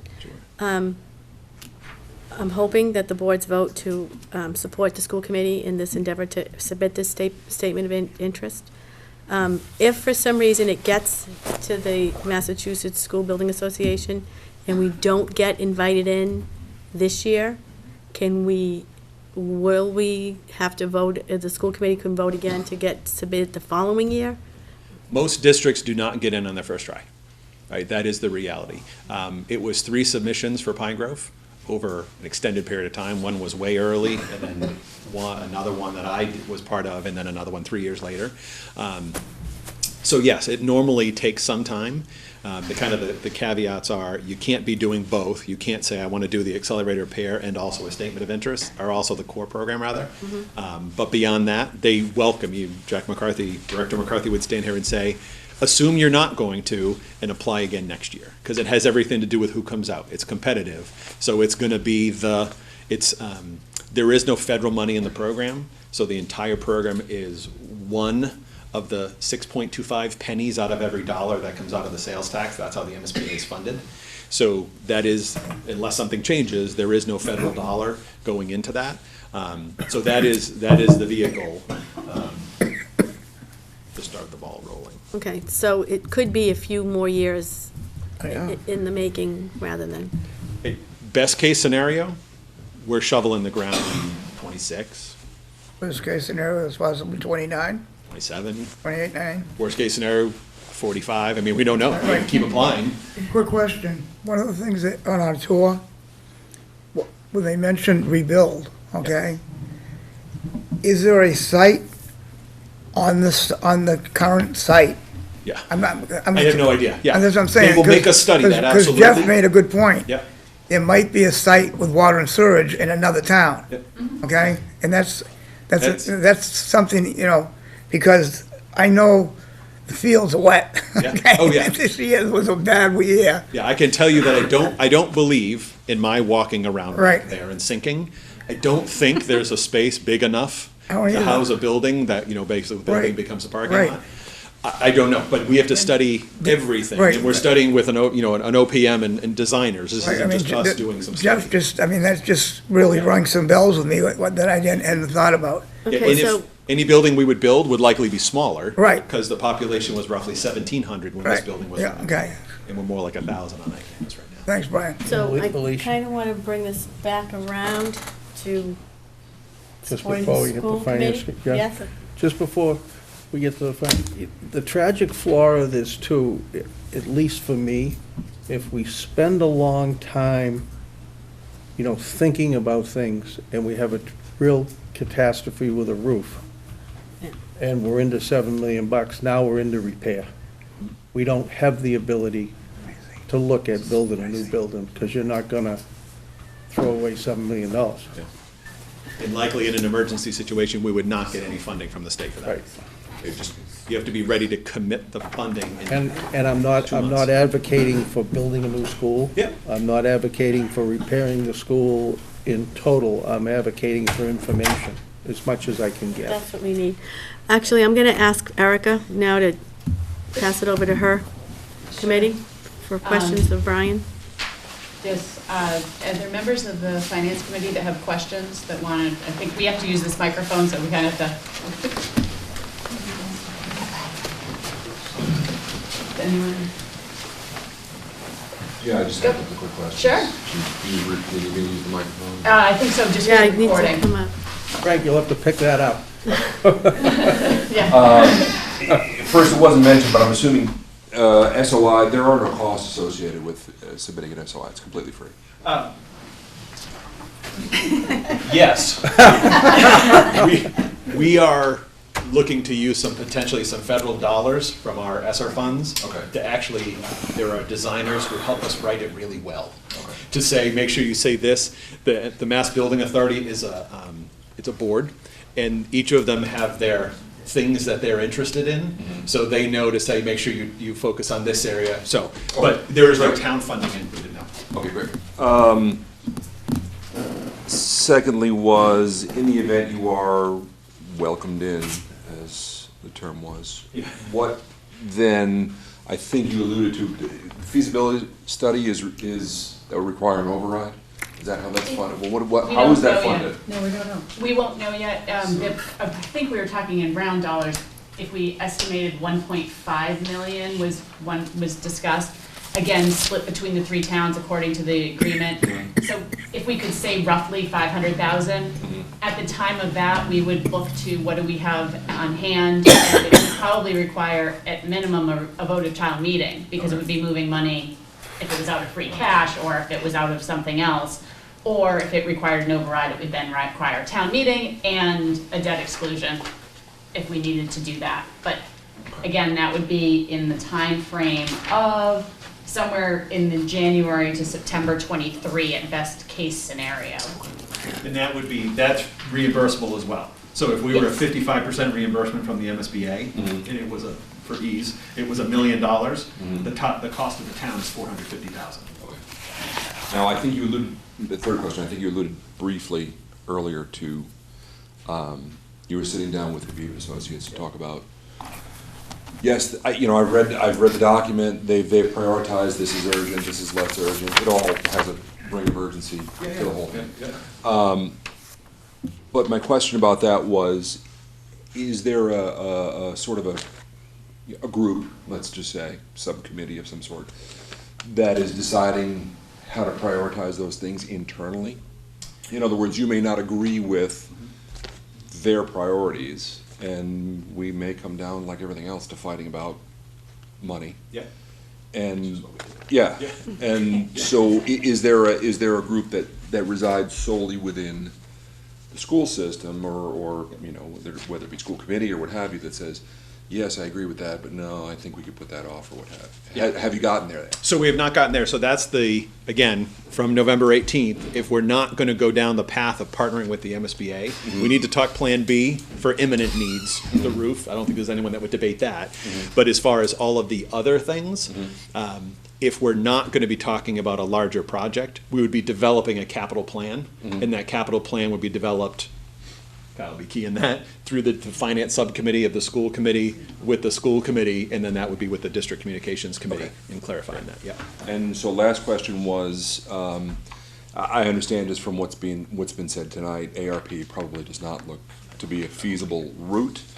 We're thinking more MSBA, but in our last finance committee meeting, we talked a little bit about some of the federal dollars you alluded to that were COVID relief funds, which I think one of the things was ventilation, and I'm assuming some of the HVAC systems potentially that we're looking at from Habib's list could be funded through that? Yep. Or is that not correct? We have to check on that. So we have roughly $2 million in our, what's for the districts of the schools, it's ESSER 3, it's the ARPA money. Very strict parameters on how we can spend that. Building safety is absolutely. The question is, could we use that, if the first step is funding a study, could we use some of that to fund a study? We don't have an answer for that yet. Also trying to talk about some long-term capital planning and reserves with the district that might help offset that feasibility study portion. So all possible, we don't have answers yet on specifically. All right. Yeah. Great. But great Thank you. questions. I appreciate it. Thanks. Certainly. Thank you. And Frank, you gotta tell me if I'm reading what you said wrong.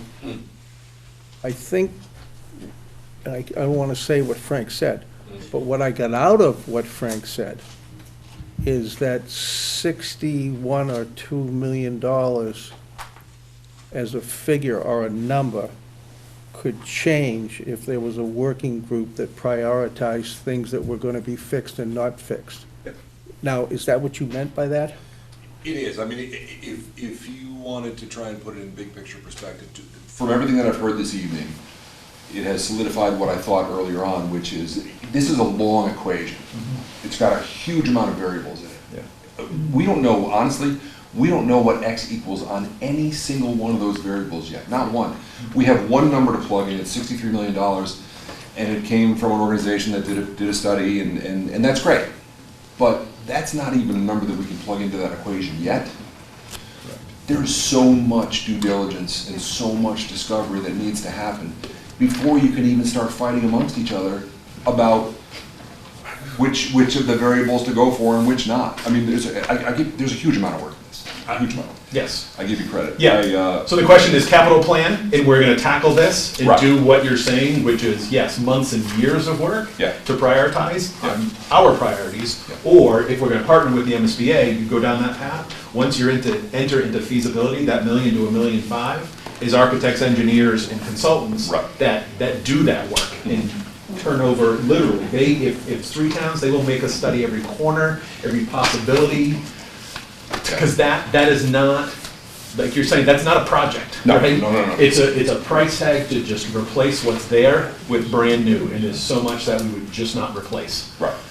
The obelisk, the blue obelisk with the flag, it's rotting from the inside out. I don't know why we have a blue obelisk. Because we did at that point in time. So it's just and I forget how many hundreds of thousands to rebuild that.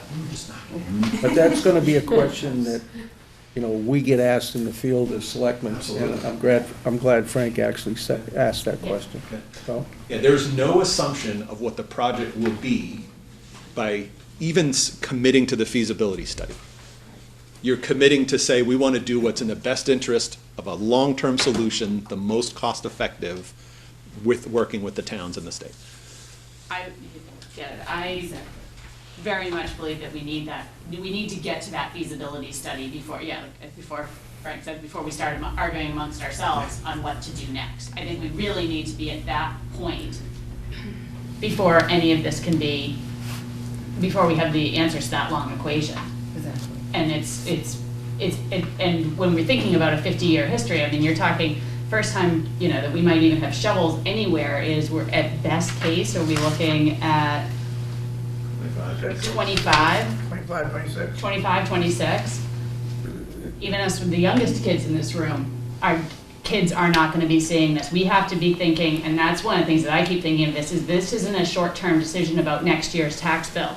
This is what this community and what we're going to be supporting for our students. The building is saying 50 years, but I'm thinking this is two generations that will actually really be impacted by this, and we need to have that long-term view and not a short-term view of which town is not going to support it next week. It's a bigger picture. I think, Brian, you said it perfectly. And I mean, we gotta get the ball going, okay? So like I said, then if the state says no, then we gotta decide, but it's like, then the fights can happen afterwards, but let's get the ball rolling. So I agree with that 100%. It is a huge uphill battle to get 3 communities. No, you're right. To agree on a building proposal. But again, that building committee, which would be representatives from each town officials, administration, school committee, parents, community members. It's going to be a big committee, but that committee makes the decisions for recommendation, and then it goes to each of the respective bodies for approval. So, Erica, anyone else in your committee? Anybody else? Yep.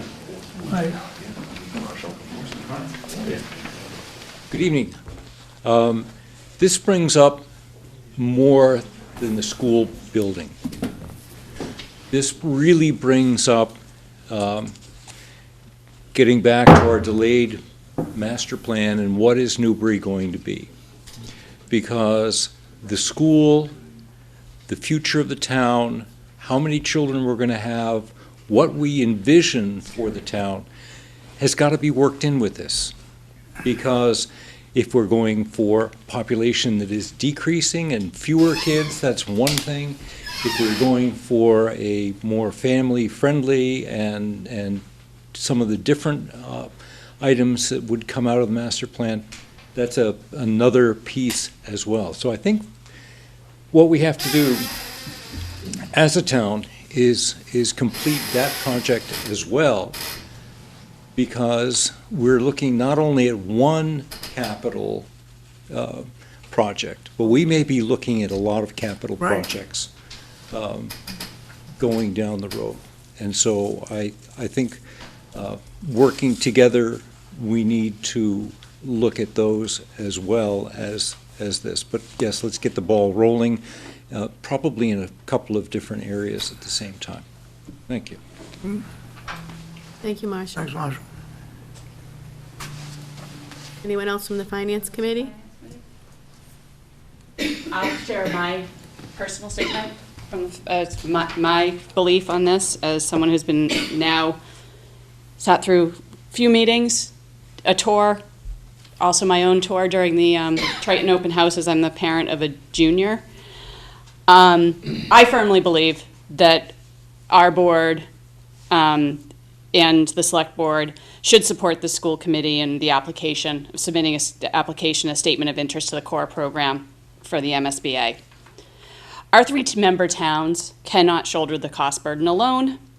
If there's some form of cost sharing out there to be fiscally responsible, we should pursue it. Doing nothing will not make the problems go away. And it gets Triton now in the mix, ready for state funding if we are selected and invited to participate. And with a known timeline that in a year or so we might be looking at funding a feasibility study, we can plan for that. And the feasibility study in itself is a good thing. It'll give us the best plan forward. As Frank mentioned, that long equation, help bring it down so we know the cost of a few variables or some different ideas. And the members of the select board the school committee and the finance committee have the duty to look out for the long and short-term needs of our communities. It goes beyond annual tax bills and speaks to how we engage and support the individuals in our town today and for years to come.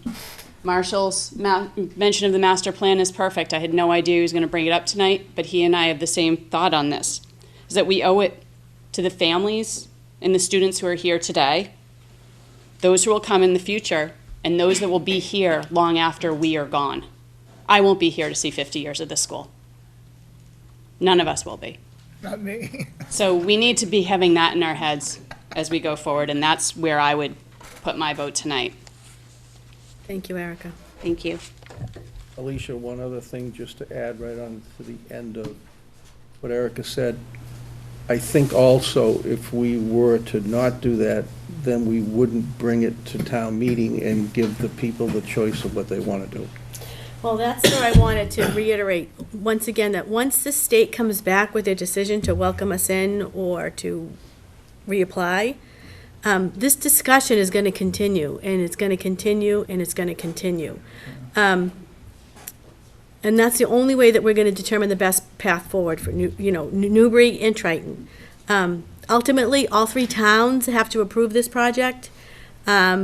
Newberry's final decision on this will lie at town meeting and probably at the ballot box, because it's going to be something, it's not a project that all of our three towns can absorb within our operating budget. We just can't. So I think that it's important that we do our due diligence and explore all opportunities to partner with the Commonwealth and see how we can cost share on this moving forward. Because every other community in the state does it, so why shouldn't us?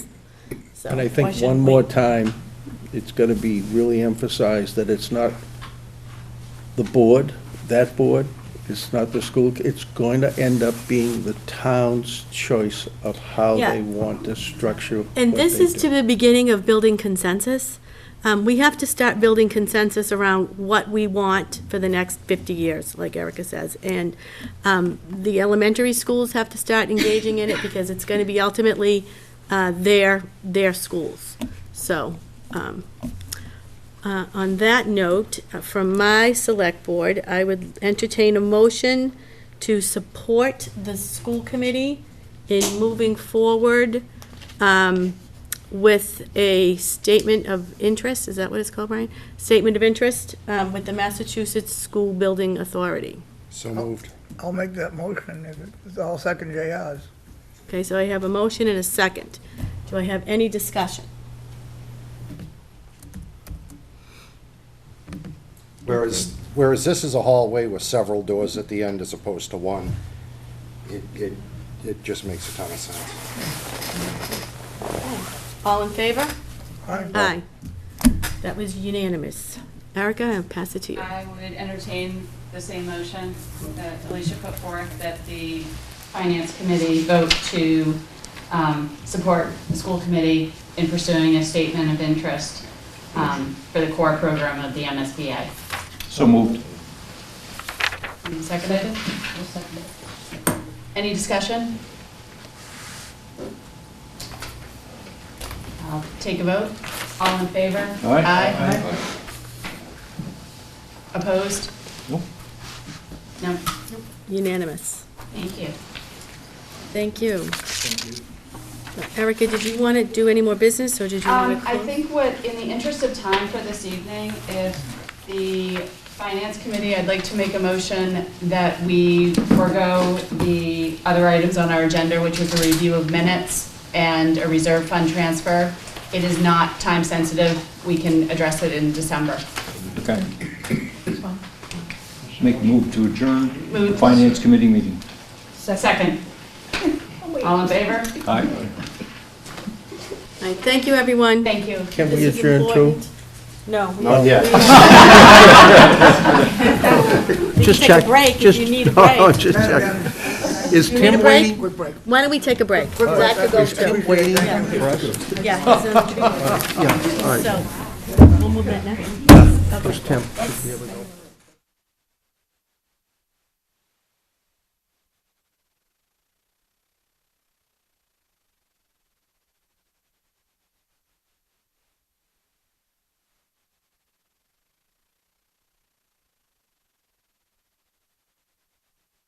Of the agenda again, and I'm going to take the 4 Cottage Road tree removal request by Angie Ackroyd. Is that how you pronounce your name?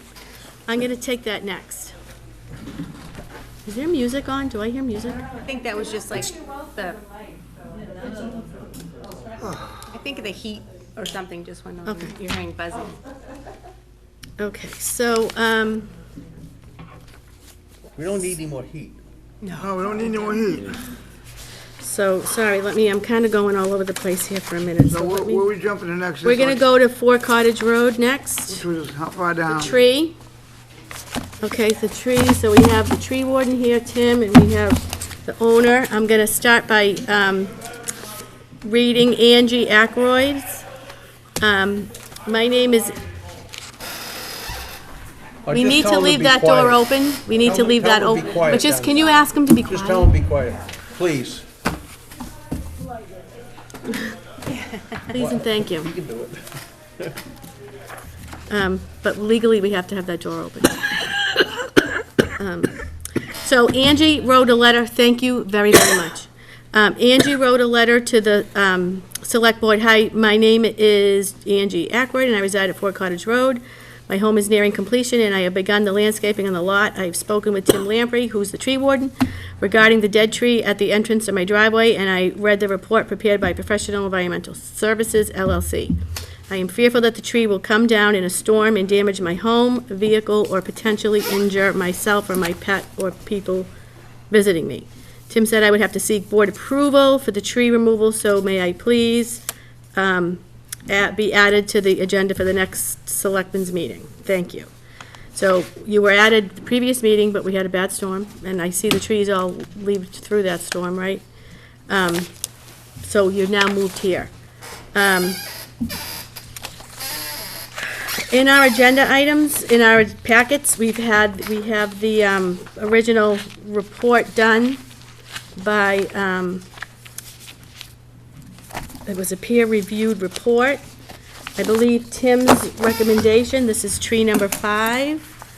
I believe Tim's recommendation was removal of the tree, and I think we had, tree number 5 has already had a major condominant fail. Is that how you say it, Tim? There are 2 cavities on the remaining trunk that increase the likelihood of failure. Removal is recommended. So, at the time that we had this before the select board, there was construction going on over there, and there was a lot going on in the neighborhood, and we tried to mitigate a lot of disruption to the neighborhood. So I believe the trees were trimmed back. Some were, there was 2 removed, I think.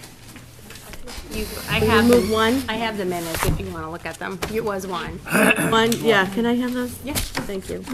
Tree number 1, I believe. Thank you. Here, it's high. So, Jeff Walker moved that tree number 1 come down before winter and prune and maintain the remaining 4 trees in-house. The town will plant 1 tree at a later date to be determined. Mike Doyle seconded it. There was discussion. Jerry Heavy, tree number 1 does have bare branches. The others do look healthy. Arborist report mentioned compacted soil due to construction. Anyway, to ask developer to not harm roots of trees. Tim Lamprey, the issue with compaction is that the arborist report states could be.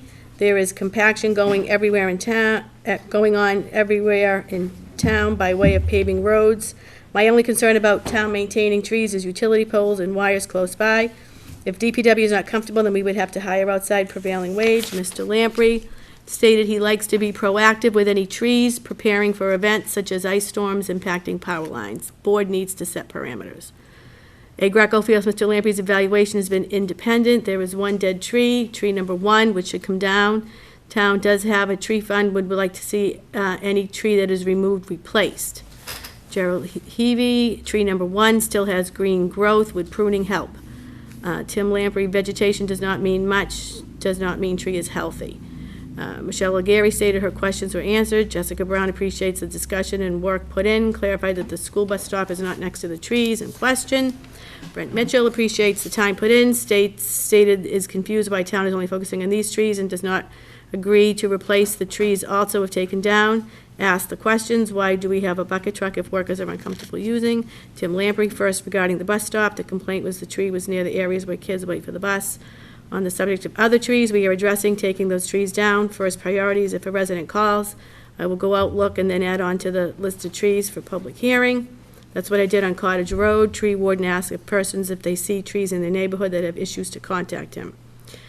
Tracy Blaze said, when wires are involved, we need to get National Grid involved. DPW has done a lot of tree work with the bucket truck, saving a lot of money for town by not hiring contractors at prevailing wage. It's a roll call vote. Doyle, Greco, Hebe, and Walker all voted yes. I don't think you were at the meeting, JR.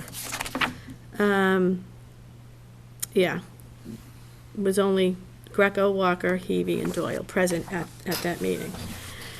So now we've come to this point where we have a resident coming to us asking that a tree that has been recommended for removal be removed from the house. Oh, what's this?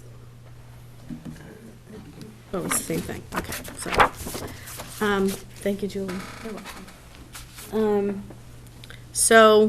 I'm gonna open up, I guess, well, let me entertain a motion. Does somebody want to make a motion first? Motion to look at taking down tree. Remove tree number 5? Remove tree number 5. Okay, as a motion, do I have a second? Second. You'll second it? Okay. Discussion. Jerry? Yes. I was down there today to check out the tree. Just so I have it correctly, as I'm looking at your property, house number 4, it's the tree that's on the left of your driveway? Okay. And I noticed your house is very far back. Okay, thank you. You answered my question. Yeah, but if the tree comes down, it's going to hit my house, and I'm out there gardening, I don't want that tree taken out. Thank you. Just a quick, Mike? just to follow up with what you're saying.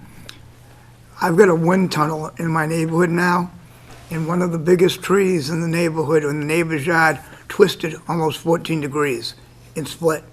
And thank God they took it down, because Steve Noyce says if it didn't come down, the next 70-mile-an-hour storm was going to be in my house. So I totally understand where you're coming from, and you got my support. Is Tim going to speak to the condition of the tree? I can ask, yeah. Yeah. I was gonna see if. You're here. Thanks, Jeff. You were so Come on nice up, Tim. to wait.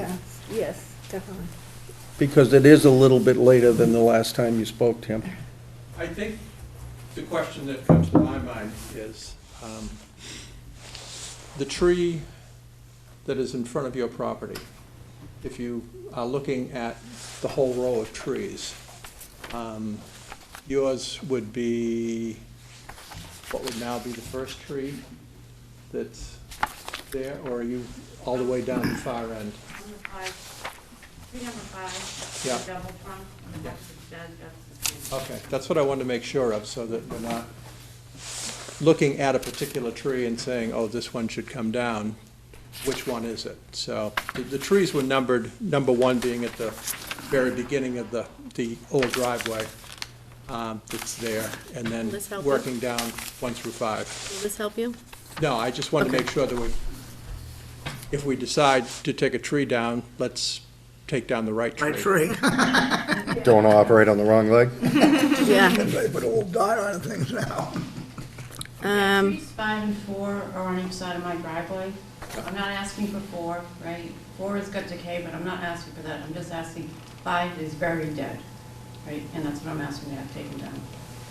And Angie is also, you did say you would participate on maybe putting a tree in too. Did I hear that? I'll put in a tree, but we have to put a tree in that's gonna like survive, right? So I'm a big tree person. I'm a big gardener.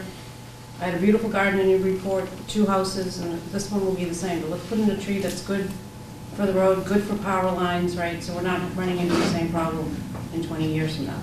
So let's put in an appropriate tree, and we'll have Tim, make a recommendation on what would be a good tree to put in there. Yeah, we do have a list that came up with the Upper Green committee to, replace sugar maples, in this case silver maples, with trees that are a little more adaptable to, what's going on as far as climate goes, so that we can put trees in that, they don't necessarily have to be as tall as power lines to, help soften the look of houses behind it, or whatever reasons that people are looking for to happen. So we've got things there. It's like, when we have to take down trees like on the upper green, there's no sense in planting sugar maples there again, because it's time and time again we've seen that sugar maples just can't take the salt. And believe it or not, it's not cold enough for them down here anymore. It's just warmer for them. That was the issue when we were looking at the whole project of, replacing the trees on the upper green. So at this point, I haven't changed my opinion on whether the tree should come down or not. I thought from the beginning that was one that should come down. But at this point, it's out of my hands. I can't make the decision because these trees are, I'm going to use the term protected. It's just, this is what the board said. We're just going to prune them and take care of them and see what happens. So at this point in time, it would look like that is one that, really needs to come down. So I think if the board members went out and looked at the tree, they would agree that, okay, this has gone monumentally south very quickly over the course of what would be roughly 18 months. I think I scheduled it for a hearing July of 2020. And then when we had the public hearing, I believe it would have been August or September that it would have come to the board for a hearing on it. And at that point, the board determined that the one tree would come down. And the unfortunate thing is that was not the first of the trees to come down. About 4 or 5 years ago now, that I first came on as tree warden, and one of the first trees I had to go look at, it was 2 of the silver maples that were down closer to the intersection of High Road and Cottage Road. And these were just literally dropping limbs left and right. So 2 trees of it would have been 7 of them along that stretch. 2 of them had to come down because, again, that was where a bus stop was. And, it was dangerous. And at that time, I remember looking at the other 5 that were there and saying, we're going to have to keep an eye on those and see what happens and see if there's anything that needs to be done to those down the road. And it's the unfortunate thing is that just there are, unfortunately so many trees that have been damaged. Trees can still have leaves and still be in dire shape because it's just that little thin area behind the bark where all the water and nutrients come up. But you can have, a tree that's this big and what's remaining all the way around it is that much. The rest of it's hollowed out, and all it takes is either the great ice storm or in some cases just wind that will take them down. So as I said, it's a decision the board needs to make, and whichever way we go, that's fine. But I would just worry about the liability on the behalf of the town if the tree does come down after we know that it was looked at as, let's use the term dangerous tree for want of a better term. And that's a decision we have to look at. Is this going to be an issue if we don't take it down? So, Thank you, Tim. Did you all have a chance to go and look? Yeah. So we did receive one letter from Irene Martinewick. I don't know if I said that name. She lives on Riverfront. Red Tunic, 30 Riverfront. Had surgery. Okay. She sent us a letter back on October 26th to the Select Board. I'm writing to express my ongoing concerns about poorly managed and inappropriate development and loss of trees and other vegetation in the town. This is irrevocably ruining the town's character. With ongoing concerns about flooding, the town must do all it can to retain trees to prevent runoff. When trees must be removed for reasons for safety, replacement of trees and other vegetation must ensure water holding capacity is maintained. The condition of the trees along Cottage Road, the former Barton homestead, is directly related to the carelessness and indifference of the developer who raised the property. He piled rocks, rubble, and debris within the drip line and directly onto the tree roots. The disregard for the history of the property, the stone walls, and the character of the neighborhood was and is evident. As a homeowner in the community, I am directly affected by runoff and loss of water holding which occurs when trees are destroyed, and I'm very concerned about where the water goes once the paving starts around the development. My home currently has 3 to 4 inches of water at the end of the driveway. After a modest rainfall this morning, it was ankle deep. I understand the petitioner is not responsible for actions taken before she purchased the lot, but she is joining a community that fought hard to preserve the Barton homestead and the character of the Lower Green. I encourage her to learn about the history of the property. I ask the select board to carefully consider the downstream effect of tree removal throughout the town that we as a community can do to preserve what we have left. Respectfully, Irene. So, any further discussion or comment? It's a tough topic. Communities value very different things. Our community seems to value the scenic views, history, our old rambling roads. I know it's an ugly old tree, but I feel like we should leave it alone. Jeff?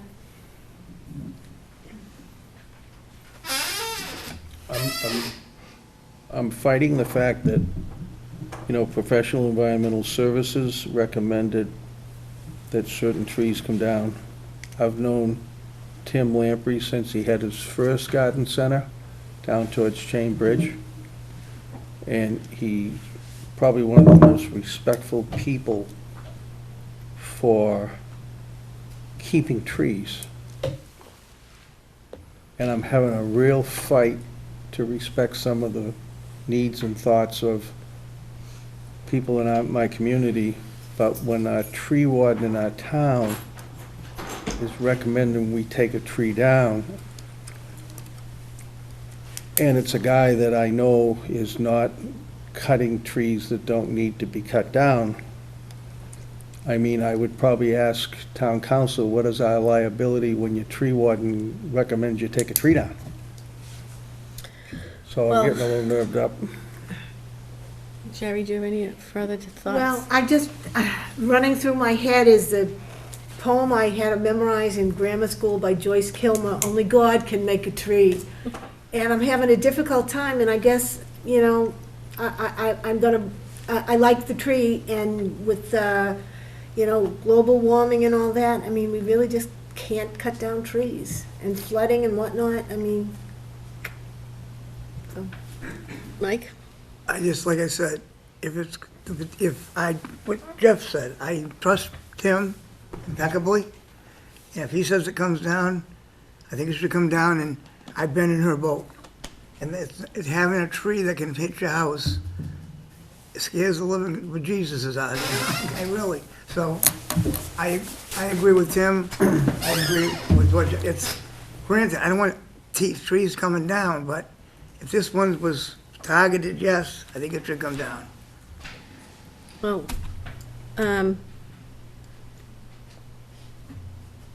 I feel that the tree is a danger, and I think that it's just a ticking time bomb, but I would like to see the tree replaced. I know we had at the last, when I read the last minutes of the meeting, we're going to replace one tree from a tree fund. I think we were going to wait for the development all the construction to be finished. We took down one tree, we were going to replace it with one tree. I think we should continue that path, because I think the tree is a hazard. I think if it comes down, I think the town will be liable for it, because we were advised by our tree warden and a third-party outside source that the tree is a hazard. But I'm very, very sensitive to the neighborhood. I know what they've been through. I'd like to see growth continue there, and at least replace what is being changed. I agree with that. So, So we had a motion and a second. Can you read it back, Julie? Yep, I added a little to it since you just talked about replace. Mike moved to approve the removal of tree number 5 located at 4 Cottage Road, and then I added and replaced with another. Yeah. From the tree fund? Yeah. I'm willing to contribute some money to the tree fund. I'm planting trees on my property, right? I'm spending a lot of money on landscaping, putting in trees, perennials. But see, the issue with this tree is it's on town property. I know. I'll contribute some money to putting a tree on the town property, right? I don't want to pay for the full amount, but I'll contribute some money to the replacement of the tree. Oh, that'd be with an wonderful. appropriate tree, right? So we're not, because I did have this problem on High Street, right? They planted trees that are not good for power lines, right? So I, at my own expense, I took down 3 dead trees and planted 3 cherry trees, which have beautiful color, they're nice and full, lots of leaves, but they don't grow up into the power lines, right? So they're sustainable. So let's just plant a tree that's sustainable. There's power lines there, right? So let's plant, have Tim recommend a tree that's good for that location, and I will contribute towards the tree. Just a point of information, if I may, and I only know because my neighbor was on the Upper Green Committee. My understanding is the tree fund use, the use of the tree funds is limited to the Upper Green. I could be wrong, but I... Yeah, No? Oh, okay. That's a different fund. We've got multiple tree funds. Well, I appreciate you making a donation to the town that will be, put the money back into the tree fund. So on that note, I guess, Motion to vote. all in favor? Motion to take it down? Yeah, that's the Yeah, motion. yeah, yeah. All in Aye. favor? Aye. Aye. Any opposed? No. Okay, the ayes have it. Thank you. So Tim, thank you so much for working with us and your patience with this. I know it's been a process, to say the least, but if, you know, work with the landowner and let's get something there that's, and let's get 2 trees, because we're supposed to build 2 trees. And if construction is, we're supposed to replace 2 trees. Well, 1 tree, now 2. So if that's new, if that construction is done over there, which I'm not quite sure if it is, I think we could replace those trees. I think the other tree was in a different spot, though. Yeah, it's on the first lot, which is still... So it's already been planted? Tim, you already planted? No, It the was first came lot down is and not- not been replaced. It was the worst of the 5, let's put it that way. And that was the one that would be, of the 5 trees, the one closest to High Road was the one that came down. It was at the corner of, there was a cutout for a driveway for equipment to come in and deliveries and everything, kind of near the barn that's closest to Cottage Road, if I remember right how it's laid out. And that one came down, and then the idea was to replant a tree, but to me, it seems the smart way of doing it is to wait until the construction stops and then put the trees in, and then there'll be, you know, less issues of trying to deal with it. One of the issues might be just being able to get enough water on it for the first, like, 6 months to get a good root system established. But I wouldn't personally want to see anything done. If all the development was done this fall, then I'd still say, okay, it's November, let's wait until the spring, pick out appropriate trees that, you know, are not going to get up into the power lines, because that becomes a problem in and of itself. Even though it's a town tree, all you have to do is look around any municipality and see how wires going through the trees have affected the trees, you know. In so many cases that it's just like a giant V in the center of the tree where the wires go down through, as opposed to planting trees that just get to a certain height and it's not the height of the electrical lines. I also think, Tim, that the neighborhood would, you know, part of what they would like to, and I'm sure the homeowner in some ways, although I can't speak for the homeowner, if it's an appropriate tree, it's probably not one that whatever size we planted is going to take 25 years to achieve any height either. It might be a tree that's going to be quick growing enough to provide some height and screening and shades, almost, if that's possible too. Yeah, I mean, the list of trees that was brought together by the Upper Green Committee, those are all trees that will grow, depending on the particular species, but will grow in more compacted soil, less susceptibility to salt.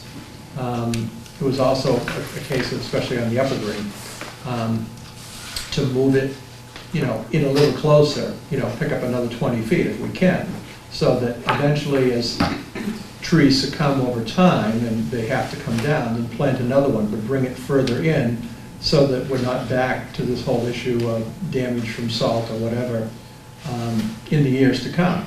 And that just makes a lot more sense to plant, something that's native. Yes, they probably won't be as big as some of the other ones, but if you look at the one that was planted in memory of Peter Hollis on the Lower Green, that's pulled in from the road this way and this way, so that tree has a much better chance of survival and getting to, because it's a maple, a fairly good sized tree. But it's not dealing with the susceptibility to salt and whatever other issues there could be. I don't think, on the outside edges of the Lower Green, I don't think compaction is an issue, but on the side closest to High Road, there is an issue right there from, just everything that's gone on there. And, for a while there was boat trailers and vehicles being allowed to park there, which that helps with the compaction. But if you look at just one application of the gypsum on the Upper Green, you can see near the baseball area that grass is greening up. It needs to be cut a little more often. So it's actually doing the work that it needs to have done. So in the long run, if we just proactively plant trees that are not going to be a problem for whoever the next tree warden is in 30 years, that's probably the best thing to do.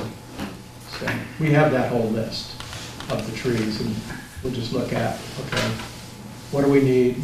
How will it grow? Maybe put in, if at some point in time you've got a row of trees like that, put some regular trees in, then put some that flower. And I think the vast majority of the ones that were picked for the Upper Green Committee are flowering trees that are natives. And, so then you get more bang for your buck with something that looks really pretty come spring or summer. Some of them even fall as their flowering time. Thank you, Tim. Okay, so next on the agenda is we have request for public property use for marine biology laboratory, a proposed research station. Motion. Is there anyone here? Yeah, I think. Okay, so. She's been waiting patiently. Thank you. So I guess I'm going to entertain a motion to approve the location of this research station. So moved. I'll second that. Now we'll have discussion. So, come on up. Thank you for your patience. So, I'm Evan Gavendran from Durosa Environmental. Here representing Inca Forbridge for her proposed research station. The project has been before the Newberry Conservation Commission and has been approved. You have to get there by boat, but it's a town parcel, and it'll be up for 5 years to collect data in support of climate change. Yes, Jerry. I couldn't really tell from the map that was included, but will there be any houses that will be able to see the tower? I don't believe so, because it's going to be more towards the river but in the middle of the parcel. Will there be lights on it during the night? Because that would be a distraction to the marsh. No, it'll be pretty discreet. Yeah, and the final thing, I'm sure at the end of 5 years, all of her expensive calibrated instruments will be removed, but will the boardwalk that is mentioned that has to be built, will that be removed as well? Yes, everything. Okay. So there won't, and when it's over, there will not be a footprint? Correct. Thank you. The Like idea it is never- no trace. Like it never even happened. Exactly. Thank you very much. You're welcome. Is this gonna be, and this might not be a question you can answer, but MBL has one down on Stackyard Road also? In Rowley? Yep. Yep. So Is that this one, I gonna think, be- just got taken down. Okay, that's done, it's 5 years. Yep. Now, that one did have, I like the idea of some sort of boardwalk, because that did have a pathway to it after a while. Yeah, yeah.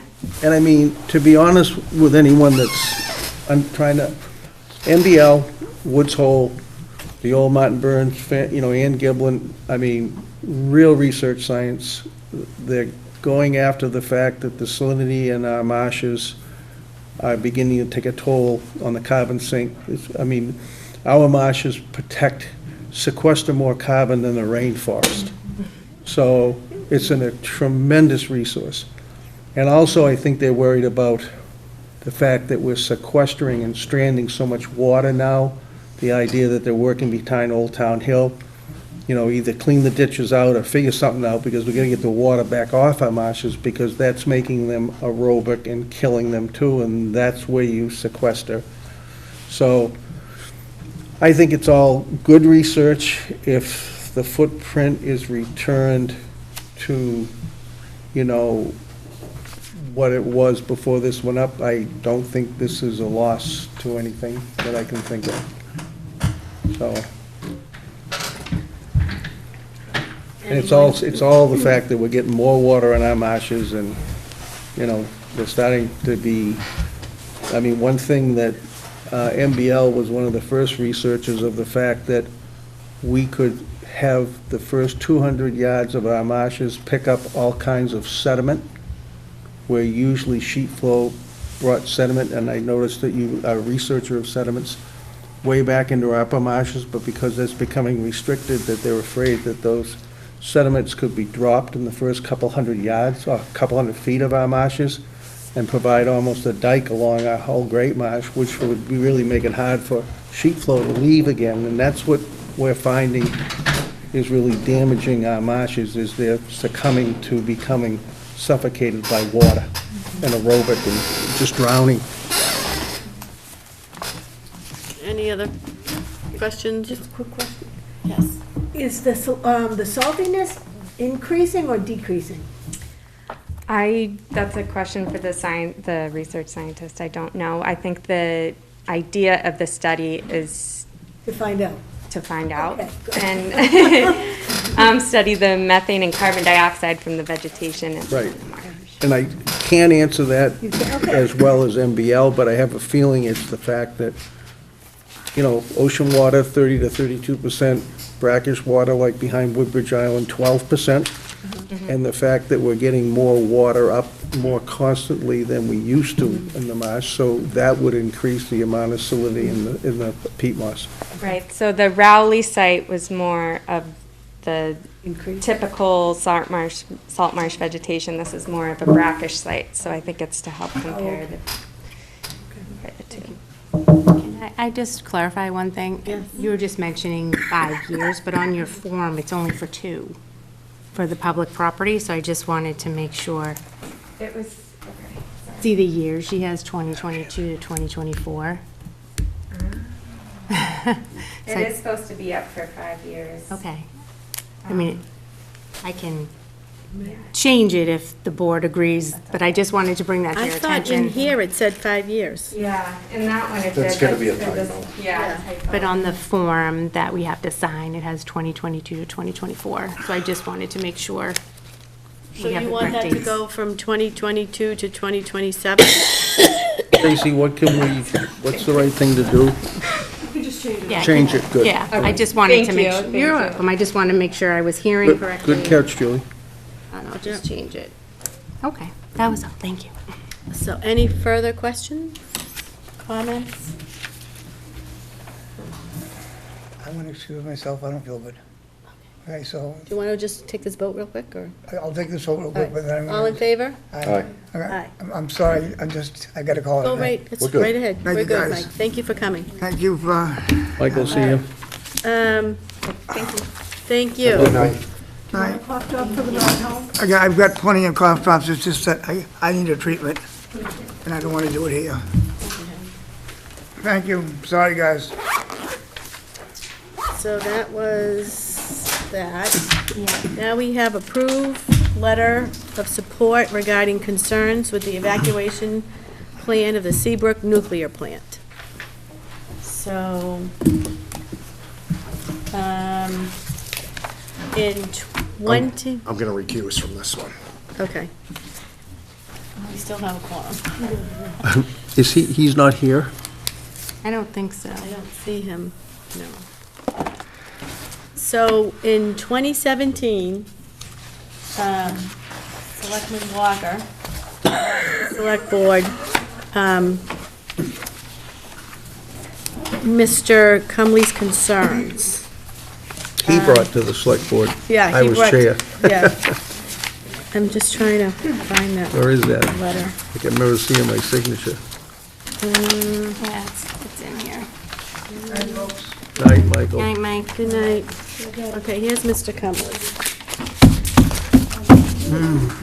This is, that's What- what you look at. Yeah, what's it Have say? to do here? that next. Let's, yeah. Because we're writing in response to a public safety concern raised by Stephen B. Cumley.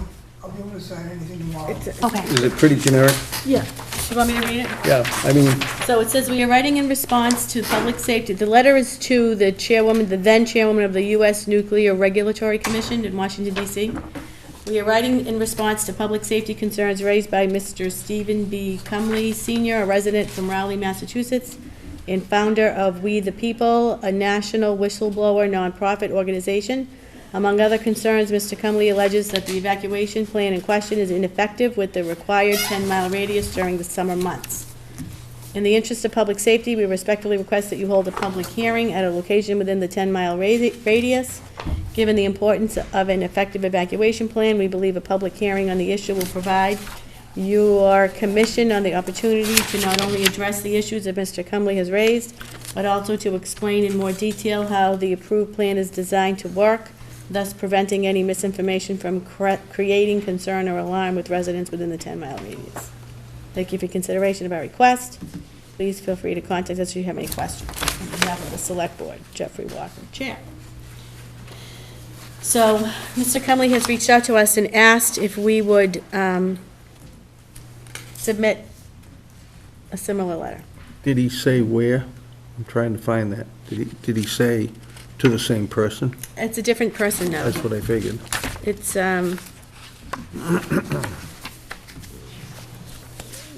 Julie, do you have his? But we were going to mirror the same letter. Yeah, we can find out who's the appropriate. Okay. Yeah. We're just gonna mirror the same letter and. Yeah, I think it's Robert J. Fetal, Yeah. Inspector General, U.S. Nuclear, Yeah. because Amesbury wrote to them in 2021. That sounds familiar, that name, yeah. Yep, I believe she's correct. And we were just thinking of mirroring this same Exactly. language. Yes. Alicia. Yeah, and that Jerry. was my thought, because nothing has changed. And if anybody's driven up Route 1 in the summertime and got stuck, unfortunately, in traffic, it's a parking lot, so. Well, the evacuation plan is a little bit more, I don't know if you've ever seen it. It's, involves evacuating students and Oh, evacuating buses and coming up from Springfield to drivers bus and- kids out of here. It's just, I don't see how it's feasible. Yeah. And we have the concerns of getting people off Plum Island up a sink, so. Yeah, imagine, yeah, coming off the island down Yeah. that long road and then yeah. So, I move that we send a similar letter to this. to the current chairperson. Second. All in favor? Aye. Aye. Okay. And then We have the liquor license. we're gonna have, oh, somebody want to get JR again? Skipped over the Plum Island Blue. Julie? Ah, Liquor that's license. what I did, and that's why you're here. Oh, I'm so sorry. I would have done you earlier. Remember it? I skipped right over that. Hold on.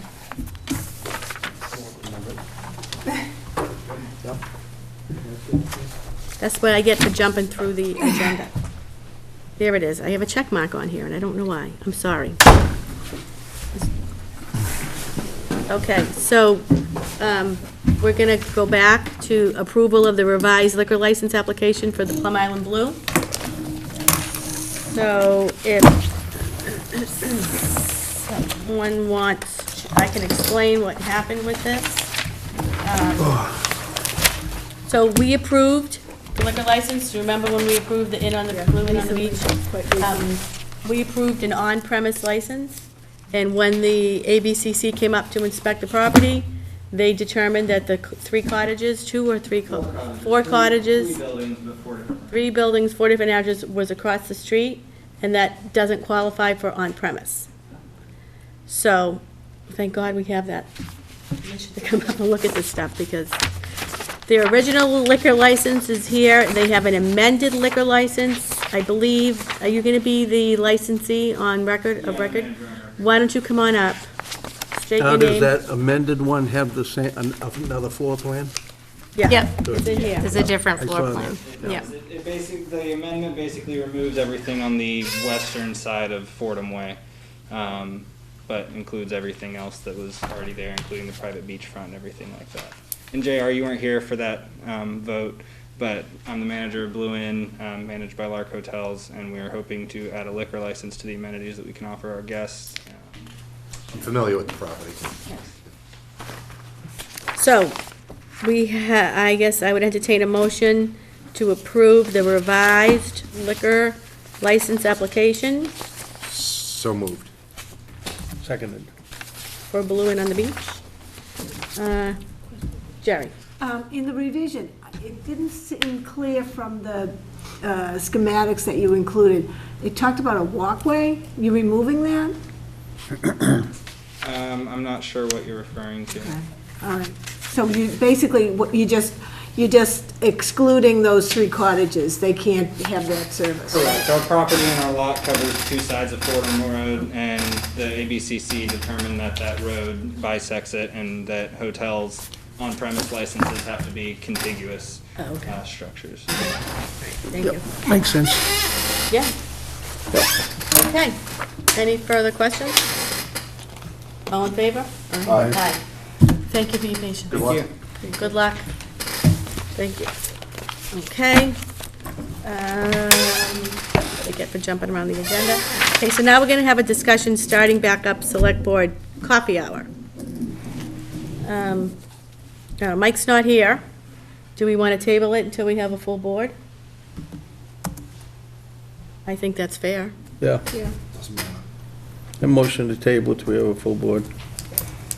Second. All in favor? Aye. Aye. Okay.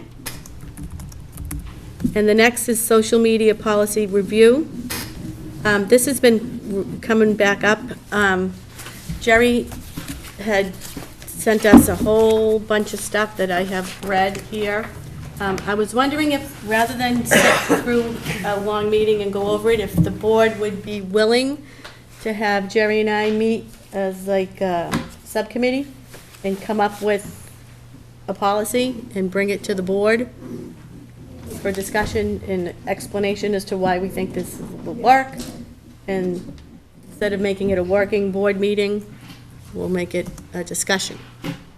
But I need to know how the board feels about that. That would be okay with me. Okay. So I would entertain a motion to assign Jerry Heavey and Alicia Greco as subcommittee, social media policy subcommittee. So moved. Second. All in favor? Aye. Aye. Okay. Correspondence. Oh, town administrator's report, see? I'm going over the thing. Tracy. Given the hour, I'll try and condense this a little bit, but, so the town received their free cash certification, and I wanted to just kind of take a minute to go over what free cash is. It comes up a lot of times during town meeting and in the preparations leading up to it. People have a lot of questions about it. And basically, it's just a revenue source that results from the calculation as of July 1st of a community's remaining unrestricted funds from the previous year's close of business. And it's based on your balance sheet as of the June 30th when we close our fiscal year. It includes actual receipts in excess of revenue estimates, unspent amounts from previous year's appropriation balances, unexpended free cash from the previous year, and then it gets offset by unpaid property receivables and any other deficits the community might have. So Newberry's free cash was certified on October 19th in the amount of $4,931,255. That's a $1.6 million increase over last year's free cash. We also certified the Ambulance Enterprise Fund free cash at $202,440, which again is demonstrating the success of the Ambulance Enterprise program. It's still working, it's still making money. They'll likely be, coming forward this spring for an ambulance replacement, and they'll be able to utilize their funds for that expense. DOR recommends that communities understand that the role that free cash plays in our strong credit rating and suggests the adoptions of policies on how you utilize those funds. In September of 2017, we did do just that. We committed not to use it to fund operating budgets, to set our free cash goal between 3% and 5% of our general operating revenues, and to maintain a minimum of $1 million in our free cash account at all times whenever possible. And we also committed that amounts in excess of that $1 million be used only for capital or other one-time type of expenditures. Obviously, those policies that were adopted have served the town well.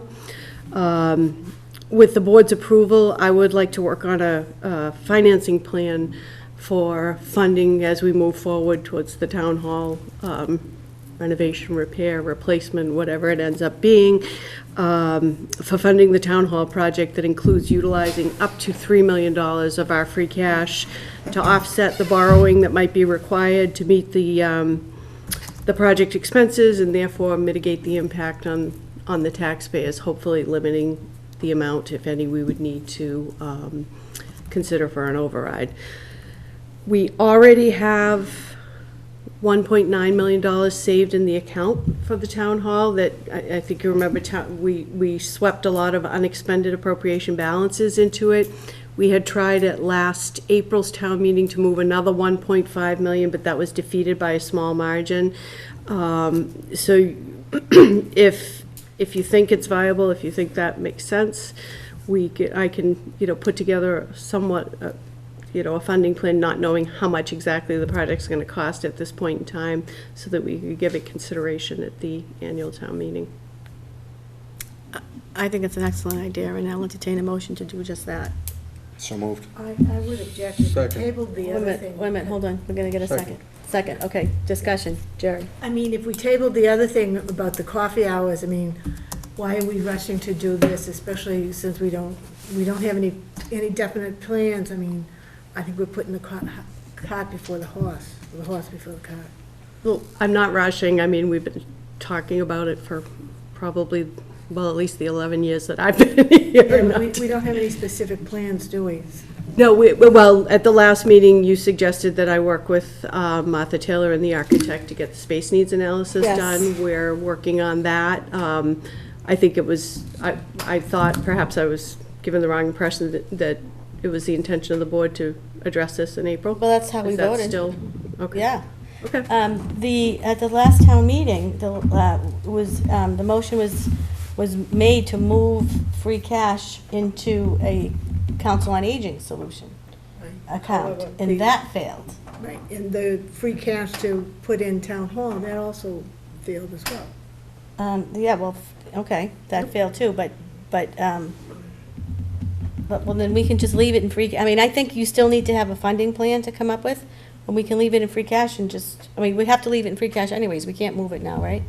Oh, yeah, no, I'm not suggesting that we move anything, I'm just suggesting that if you intend, if the board wants to move forward with a proposal in the spring, then I think we need to start considering how you want to fund it, because things move backwards. I mean, we'll be presenting to you in early February, we'll have to have all of the articles. We need to print ballots. If there's going to be an override, the language has to be into the town clerk. So although the votes don't occur until April, you need time to do it. We're already kind of entering budget season. November 1st, all the capital projects were due, and then we'll start department manager. So you need direction from this board just to move in that direction. There won't be any, it'll still have to get a vote of the board to get on the warrant, so. Of course. Yeah, Yep, so, of course. I'm gonna entertain a motion that we just pull the numbers together. That's all that is. Ask Tracy to move in that direction, so move. Second. Okay. I just Any gotta say, discussion? as one of the guys that's been here a long time, I can remember when we were going for a $900,000 override, then it was gonna be $500,000, and Tracy came on board then and said, give me 2 years and I'll balance the budget, and now we're talking about things like this. Certified free cash of 4.9. Sounds good to me. We're going in the right direction. So. And just following up on that, the tax rate history you heard tonight from the principal assessor, we're looking at a projected tax rate this year of $9.73. Back in 2010, we were at $9.52. We've gone up as high as $11.52, but during that, 10, 11-year period, I think the select board has always been very conscious of the annual tax burden that the residents have to pay, and this type of, analysis looking at the 10-year period, we can see that you've really tried to limit the fluctuations. It's very apparent here. We were awarded a $15,000 community compact grant. We're going to be working with the Collins Center again. They're going to provide us with a framework for updating our capital improvement plan. We're a little bit ahead of schedule, but where we've had so much going on with the police station and now the town hall, we thought it was a good opportunity to get those things and discussion of the school project into our report. Good. On October 19th, the Conservation Commission voted to approve the modifications that were presented regarding the nearshore disposal of the Piscataqua dredged material. And the better news is that the state is going to bear the burden of the additional That's huge. That's a quarter of a 100,000 million cubic right yards there. of sand, so more good news. And at that same meeting, the Conservation Commission unanimously approved the notice of intent for the Plum Island bathroom project. That's another hurdle that we've gotten over, but we are still awaiting a hearing date from the BBRS. So for that to move Excuse me, forward. Tracy, I want to interrupt you for a second. Sure. With the Plum Island bathrooms, I know Mr. Mangin's not here, but earlier he had some issues with that, and I just want to go back over the history of the vote, the way the vote happened on those Plum Island bathrooms, so that the board is understanding of where we were. On October 27th, the voters attending town meeting, special town meeting, turned down, this is October 24th, 2017. The voters attending special town meeting turned down a proposal to purchase the property for $350,000. There was 122 people in favor and 72 were opposed. The majority did want the project, but it had to meet a 2/3 requirement threshold, so it failed to meet that threshold. So the project was brought back on 10/24/2018, and then the voters attending town meeting approved the purchase of the property for $350,000, intending to turn it into a seasonal public restrooms. There were 273 in favor and 90 opposed, so it met the threshold, the 2/3 threshold. Then we fast forward another year, on November 12th, 2019, the voters were asked to appropriate $220,000 out of free cash to repair and renovate the building. There was a movement to amend the motion thrown from the floor, and instead the proposal was to purchase a sanitary trailer for $35,000. That motion failed. There were 85 people in favor, and 158 people were opposed to putting a sanitary trailer in the velocity zone down on Plum Island. Then, after that, the main motion to appropriate the $220,000 to repair and renovate that building also failed. There was 115 in favor and 124 were opposed. So that was a very slim margin, and I strongly believe the reason why that didn't fail was because the town failed to present an appropriate spending plan of how we were going to spend that money. We were focused at the time on the police station, if you remember, and that we kind of got caught not in a good place and subsequently failed. Then on June 23rd in 2020, there was a petition brought to town meeting to sell the property located at 31 Plum Island Boulevard, thereby abandoning the plan completely for seasonal restrooms. That motion failed, 37 in favor and 87 were opposed. So if you look at this town meeting vote, the will of town meeting is to have public bathrooms on Plum Island, and they do not want a trailer. So since this proposal began back in 2017, we lobbied the state, we lobbied our senators and our representatives, and they were able to secure $40,000 worth of funding from the Commonwealth. And with that money, the town has purchased bathrooms, toilets, sinks, roofing, nails, grout, faucets, everything that we needed to make a bathroom complete was purchased with that grant funding material, and it's sitting in that building now. The town has also since gotten the ability to manage the project independently, as one of our DPW workers has achieved his contractor's license, which brought the total cost of the project down because we don't have to go out to a public bid now for that. And the town administrator has allowed us to work. She's through her budgeting process. We can work within our annual appropriations to bring that project forward. Since this long-winded, long time has happened, in 2017, when we first started, to today, the building code has changed. And that is why we're currently before the what's the name of that thing? BBRS. The BBRS at the Commonwealth to apply for a waiver. And now, waivers aren't granted to any homeowner. I know that's what Mr. Mangan was indicating, was that he was afraid that all homeowners are going to do that. Well, waivers aren't granted to homeowners like that. Municipalities are a little different. So this still needs to come before that. We're still waiting for a date to be heard before that. So I see, as a select board, if we try to stop this project, I see it flying in the face of the will of town meeting. And we still, to this date, have we still have no toilets. We have porta potties, but we still have. Oh, now I lost my head. What I was going to say. Well, I will add to the fact that most municipal facilities that are built on the beach don't get done for the price tag that we're looking at now. When you look at from here to the Cape and Salisbury's now and on over and on. $1 million. Salisbury's beach way, bathroom yeah. house is going to be over $1 million. I know what I was going to say. We still have we still have businesses contacting us. When are you gonna put the bathrooms on there? When are you gonna put, they want year-round portable potties. Well, this project needs to go forward.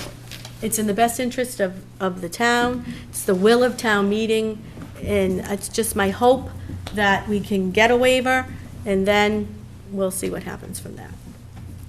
So, I just wanted to share that history with the board. Tracy, do you have anything else on your town administrator's report? Just wanted to note that the Senate has announced a $3.67 billion spending plan for the American Rescue Plan Act and the state surplus funds that will include investments in housing production, capital improvements, the environment, climate change mitigation, workforce and economic development, health and human services, so local health departments, training initiatives.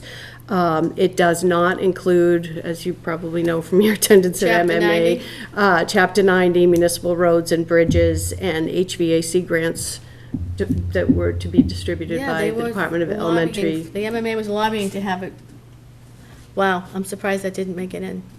So Senator Tarr and Rep. Mira had both reached out to us, and within an hour, they needed a list of projects that we currently had in our pipeline. So we did come up with a list of quite a number of projects, from recreational, human service, emergency response, DPW, coastal resiliency, and sent that off to them, so they have that in hand. And just a brief update on the COVID Unified Command Team. Our numbers are still relatively low. I think we have 17 cases currently. The Pfizer vaccine is available for ages 5 to 11, and we're going to be running 3 clinics in concert with West Newberry over at the Annex at 381 Main Street. They're going to be held on November 15th, November 22nd, and November 29th from 4 to 7, and there's more information on the town's website. So are those going to be for children? Yes. Okay. That's it. Thank you. We have, now, did you need a vote from us, or no? So you're just gonna pull together numbers, you don't need a vote for that, right? No, I just was looking if you wanted to commit using an amount of up to $3 million for free cash for the. Well, I don't want to put, Mike's not here, so I don't want to put a number on it yet. That was the only thing I had for. Okay. So we also received for correspondence an audit engagement letter from Juice D. Hingston and Company. May I have a question? Yes. In looking at that, there's a letter from the JMR company saying, report on the other one, the other. The audit? Yeah, the audit, saying that they were, Peer reviewed. Yeah, peer reviewed. But that's a 3-year-old letter. That seems to be rather old. Does our, is it that this? traditional? We can ask them for an updated letter. Julie? That's what they submitted to us? Yep. Yep, that's what they sent. It seems kind of old, though. Let's ask them for a new one. Okay. And the company who were doing the audit, Justini, have they been recently purchased? Does anyone know? I think one of the partners retired. Oh, okay. It was Justine Hingston, and now I think it's Justine. Justine. Okay, Yep. Hingston, yeah, okay, okay. All right, thank you. Okay, we received letters from the Commonwealth of Mass Division of Marine Fisheries, dated October 13th, 17th, 25th, 27th, and 31st, regarding shellfish closures and restrictions. We got a notice from the Commonwealth of Massachusetts Department of Transportation, the Highway Division. I want to read this because this is going to happen tomorrow. I just want to read it publicly. So a live virtual public information meeting will be hosted on the Mass DOT website below, and that is at www.mass.gov/mass.highway-design-public-hearings. This is going to be, they're going to present the design for the proposed resurfacing and related work on Route 1, the project in Newbury, Newburyport, and Salisbury. So it's going to be 7 p.m. Wednesday, November 10th, at 2021. The purpose of this meeting is to provide the public with an opportunity to become fully acquainted with the proposed resurfacing and related work on Route 1 project. All views and comments submitted in response to the meeting will be reviewed and considered to the maximum extent possible.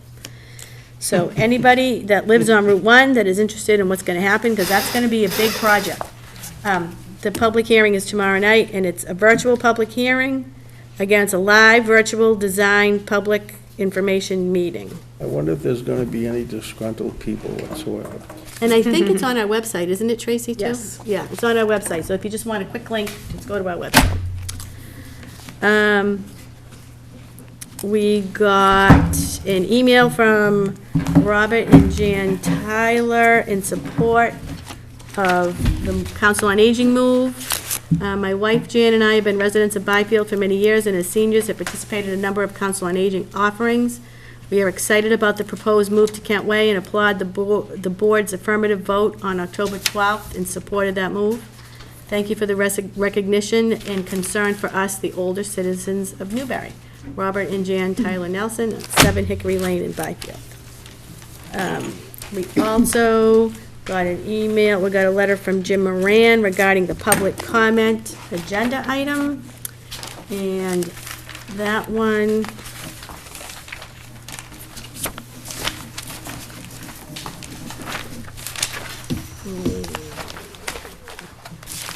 I don't have, do you have that one? Is it in, I don't have that one tabbed up. I blended in with all the other ones. Yeah, well, he wanted us to change the